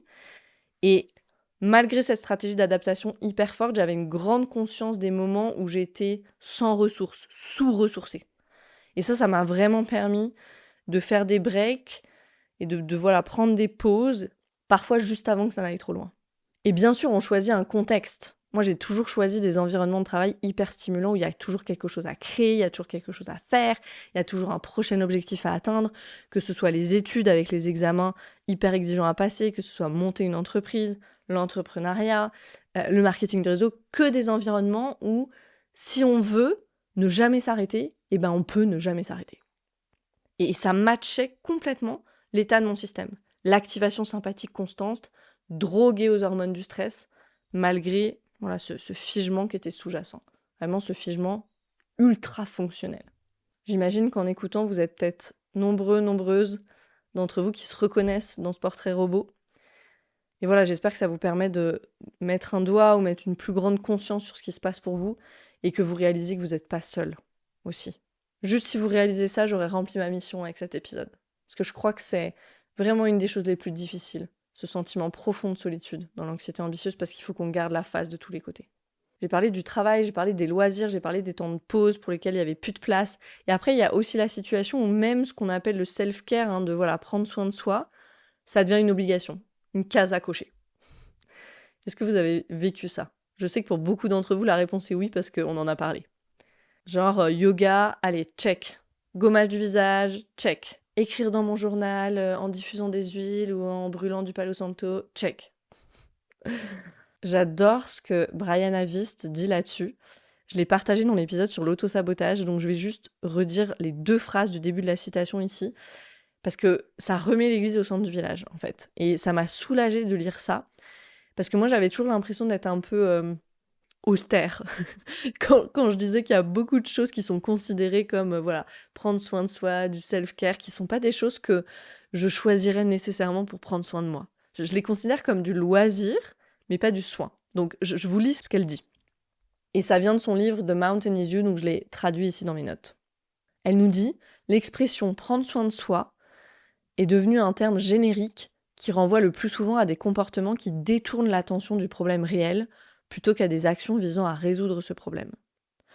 Prendre soin de soi est l'aspect le plus fondamental de la satisfaction de ses propres besoins.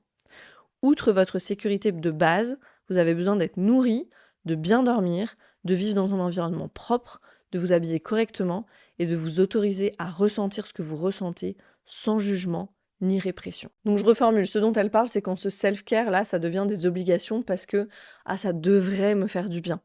Alors que t'es déjà épuisé et peut-être la meilleure façon là de prendre soin de toi et sûrement c'est de prioriser ton sommeil et de prendre rendez-vous chez l'ostéo. Mais voilà, on peut pas montrer ça sur Instagram, ça coche pas de case non plus dans la to-do list, donc on va brûler du Palo Santo.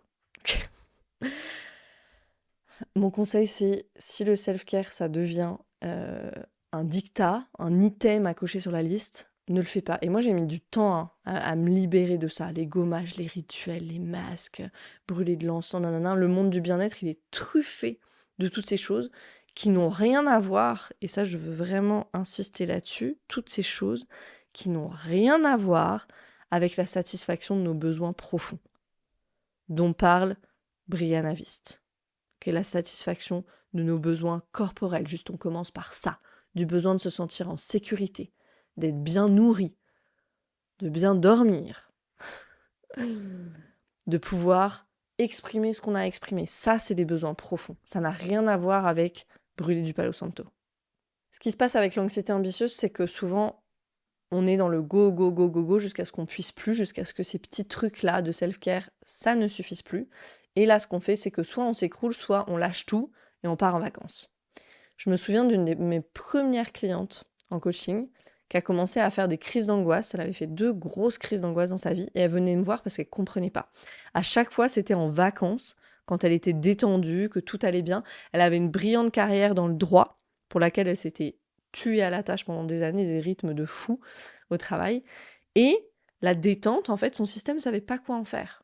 Et plus que ça, c'était une expansion bien trop intense pour son système qui était en constante contraction.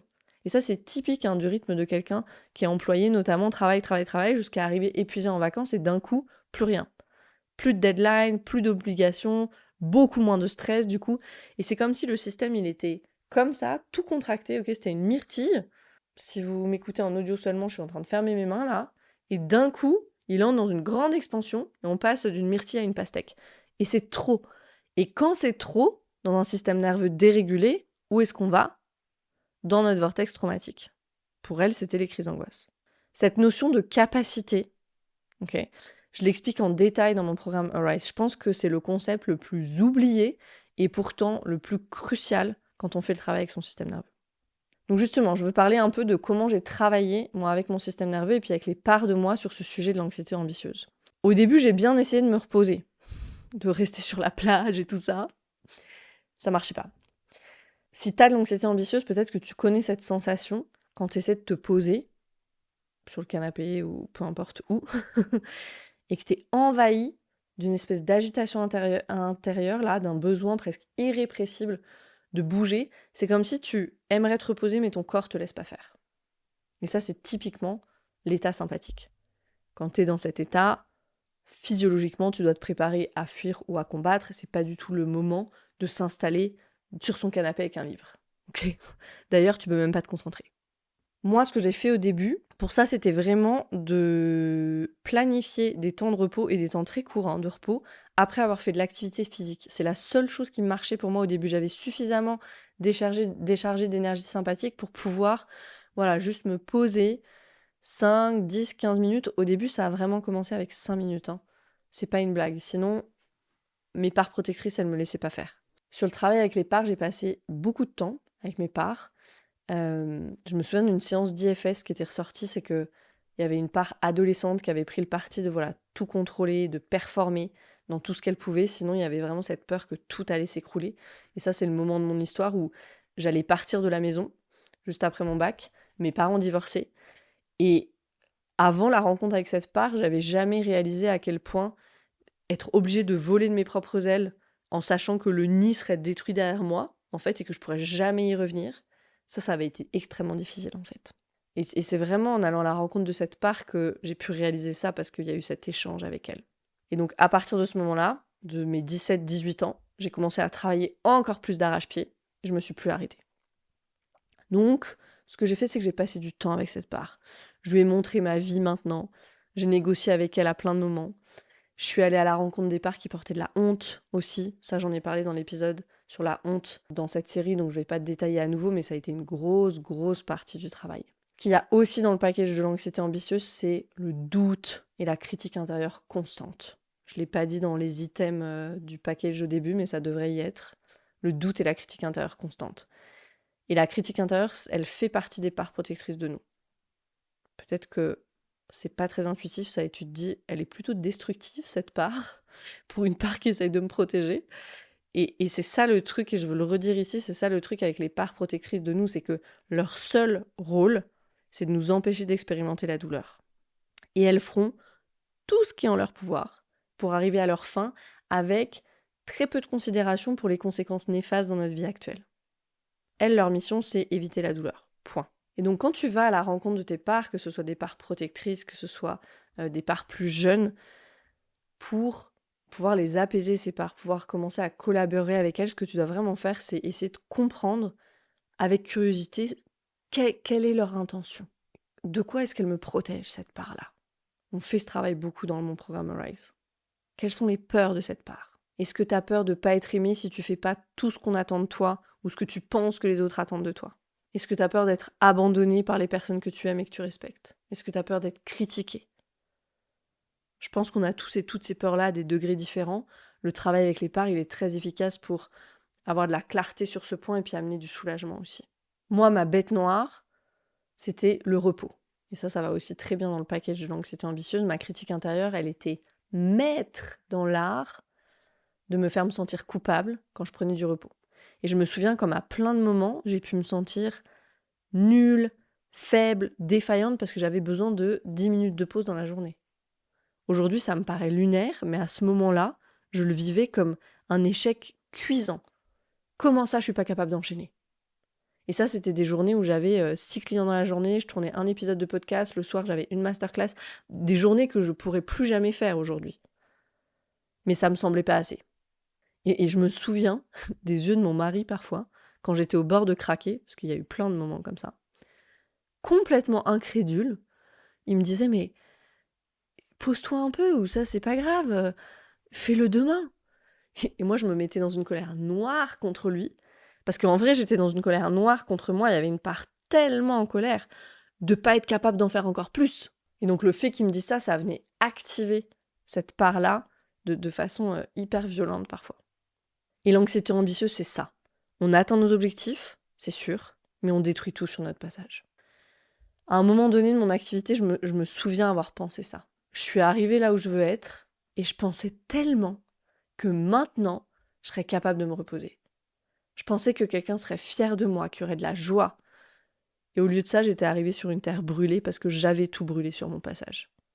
Il n'y avait plus personne autour de moi pour me donner les félicitations chaleureuses que j'attendais, parce que j'en avais parlé à personne de ce que je faisais. J'avais travaillé dans mon coin. Ça faisait des mois que j'avais pas pris le temps d'appeler une amie. Donc au lieu de la joie, il y avait du désespoir. Au lieu de me sentir remplie, il y avait du vide. Et ça a été un moment très difficile, ce moment de mon activité. Super difficile. Et très difficile parce qu'en même temps, au niveau des objectifs, on va dire, concrets, j'étais là où je voulais être. Mais c'était un moment très dur et qui était le résultat de la façon directe dont j'avais fait les choses. Comme un bulldozer. Anxiété ambitieuse à 1000%. Donc il y a cette réalisation que j'étais sur une terre brûlée, que j'avais brûlée moi-même. Et puis vient s'ajouter à ça la souffrance de pas réaliser son plein potentiel. Je me sentais pas accomplie. Parce que mes peurs, elles étaient toujours là. Qu'est-ce qui va se passer quand les autres se rendront compte que je suis un imposteur? Que je suis pas aussi douée qu'ils le pensent, ou j'ai pas autant de connaissances qu'ils le pensent, etc. La meilleure illustration de ça, c'est la sortie de mon livre, Passer au mode de vie anti-inflammatoire, la première sortie de mon livre, en novembre 2021. La maison d'édition m'avait envoyé quelques exemplaires en France, moi j'étais en Slovénie, et donc il y a un premier exemplaire que j'ai récupéré à Noël, et puis le reste est arrivé plus tard. J'ai à peine regardé l'exemplaire que j'avais pris avec moi, je voulais même pas l'ouvrir. J'avais réussi à me persuader que le livre il n'était pas à la hauteur, qu'il était trop basique, que c'était nul, que les gens avaient lu déjà des milliers de fois ce que j'avais écrit. Et d'ailleurs, j'ai perdu ce premier exemplaire. Encore aujourd'hui, je ne sais pas où je l'ai mis. Si ça, c'est pas un acte manqué, je sais pas. Et puis petit à petit, voilà, les messages des lecteurs, des lectrices ont commencé à arriver, les personnes toutes plus enthousiastes les unes que les autres, des personnes qui ont commencé à faire les recettes qui étaient dans le livre, à partager sur les réseaux, à me dire qu'elles commençaient à mettre en place les habitudes que je proposais dans le livre. Une voisine de ma mère qui a même, voilà, solutionné des douleurs qui étaient là depuis des années en appliquant ce qui était dans le livre. Et à chaque histoire, à chaque message, moi, je tombais de ma chaise. Au début, je me disais, mais que les gens ils disaient ça pour me faire plaisir. C'était pas possible qu'ils puissent aimer ce que j'ai écrit. Et voilà à quel point ma critique intérieure était active. Ça prenait toute la place. Et il m'a fallu plusieurs semaines de messages répétés pour commencer à pouvoir croire que oui, peut-être que finalement, le livre aidait les gens et qu'il était plutôt bien fait. Et ça résume tout le paradoxe de l'anxiété ambitieuse. Je suis assez ambitieuse pour faire des grandes choses, et même faire des choses de qualité, mais je me détruis intérieurement dans le processus. Je me détruis intérieurement, ma connexion à moi, et je détruis autour de moi aussi la connexion aux autres. Il y a vraiment cette déconnexion totale entre la réalité à l'extérieur et la réalité à l'intérieur, en anxiété ambitieuse. À l'extérieur, c'est un champ de fleurs, et à l'intérieur, c'est une terre brûlée. La personne qui souffre d'anxiété ambitieuse, elle peut être l'image même de la réussite, toujours à l'heure, toujours prête à aider les autres, etc. Mais à l'intérieur, c'est ce chaos, le sentiment d'échec, la nervosité constante, le paysage, il est celui-là. Et encore une fois, c'est pas facile parce que c'est peut-être justement ça, cette peur de l'échec, cette nervosité, cette crainte de décevoir les autres qui nous ont conduits au succès. Donc du coup, c'est notre stratégie d'adaptation qui est l'anxiété ambitieuse qui nous a rendu grand service. Et maintenant, j'y attache mon succès, et je vais même ajouter ma survie. Parce que le salaire qui arrive avec là où je suis arrivée professionnellement, ça, c'est ce qui me permet de vivre, de survivre. Il y a cette énergie de survie attachée à l'argent. Quand je suis entrepreneur, si j'arrive au résultat auquel je voulais, il y a une somme d'argent associée à ça. Si j'arrête d'être anxieuse, j'ai peur de ne plus me lever le matin, ou pire, j'ai peur de rejoindre le groupe de personnes qu'on a envié par moment et puis qu'on a fini par juger parce que c'était tellement inaccessible pour nous. Vous savez, les personnes qui savent ralentir, les personnes qui savent être dans l'instant présent, les personnes qui savent profiter de la vie, prendre leur temps. On peut en parler de ça. Une de nos plus grandes peurs, si on n'est pas drivé par l'anxiété, c'est de rejoindre le banc de ceux qu'on a fini par juger, toutes ces personnes-là, qui sont pas aussi productives que nous. Et il y a une part de nous qui est fière de cette productivité, qui voit bien tout ce que ça permet de faire. Et c'est vrai. C'est ce qu'on appelle un bénéfice secondaire. Le bénéfice au fait d'être dans cette stratégie d'adaptation-là, dans cette anxiété ambitieuse, c'est la productivité. La croyance subconsciente, c'est plus je suis anxieuse, plus je suis productive. Et c'est ça qu'il faut changer. En plus je suis reposée, plus je suis productive. Nouvelle croyance. Tellement important de prendre conscience de ça. Et tellement important aussi de garder en tête que le travail le plus important, le gros morceau, ici, avec le sujet de l'anxiété ambitieuse, c'est la honte toxique. Je cite ici Judith Herman, qui parle des abus dans l'enfance, dans son livre Trauma and Recovery. Elle dit « Ce sentiment malin d'être mauvais à l'intérieur est souvent camouflé par les efforts persistants de l'enfant maltraité pour être bon.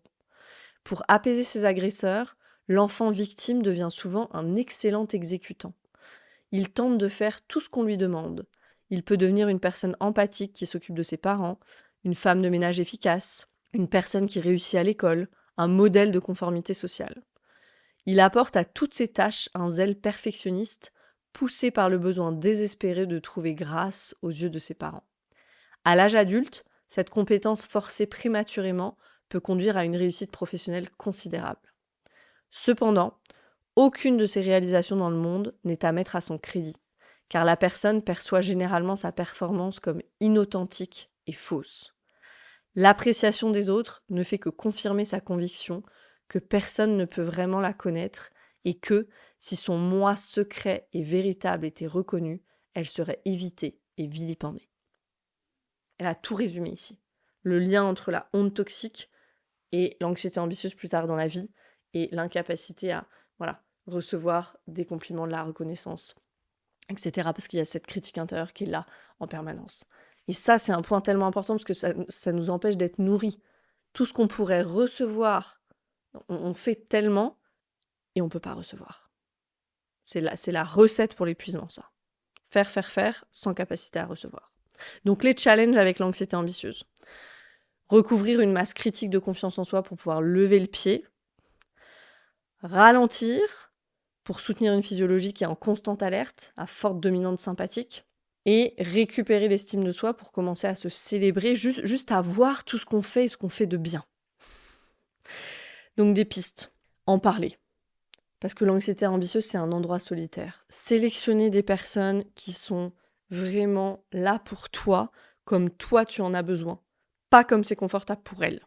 Des personnes qui ne donnent pas de conseils non sollicités, une personne qui est juste là dans la compassion.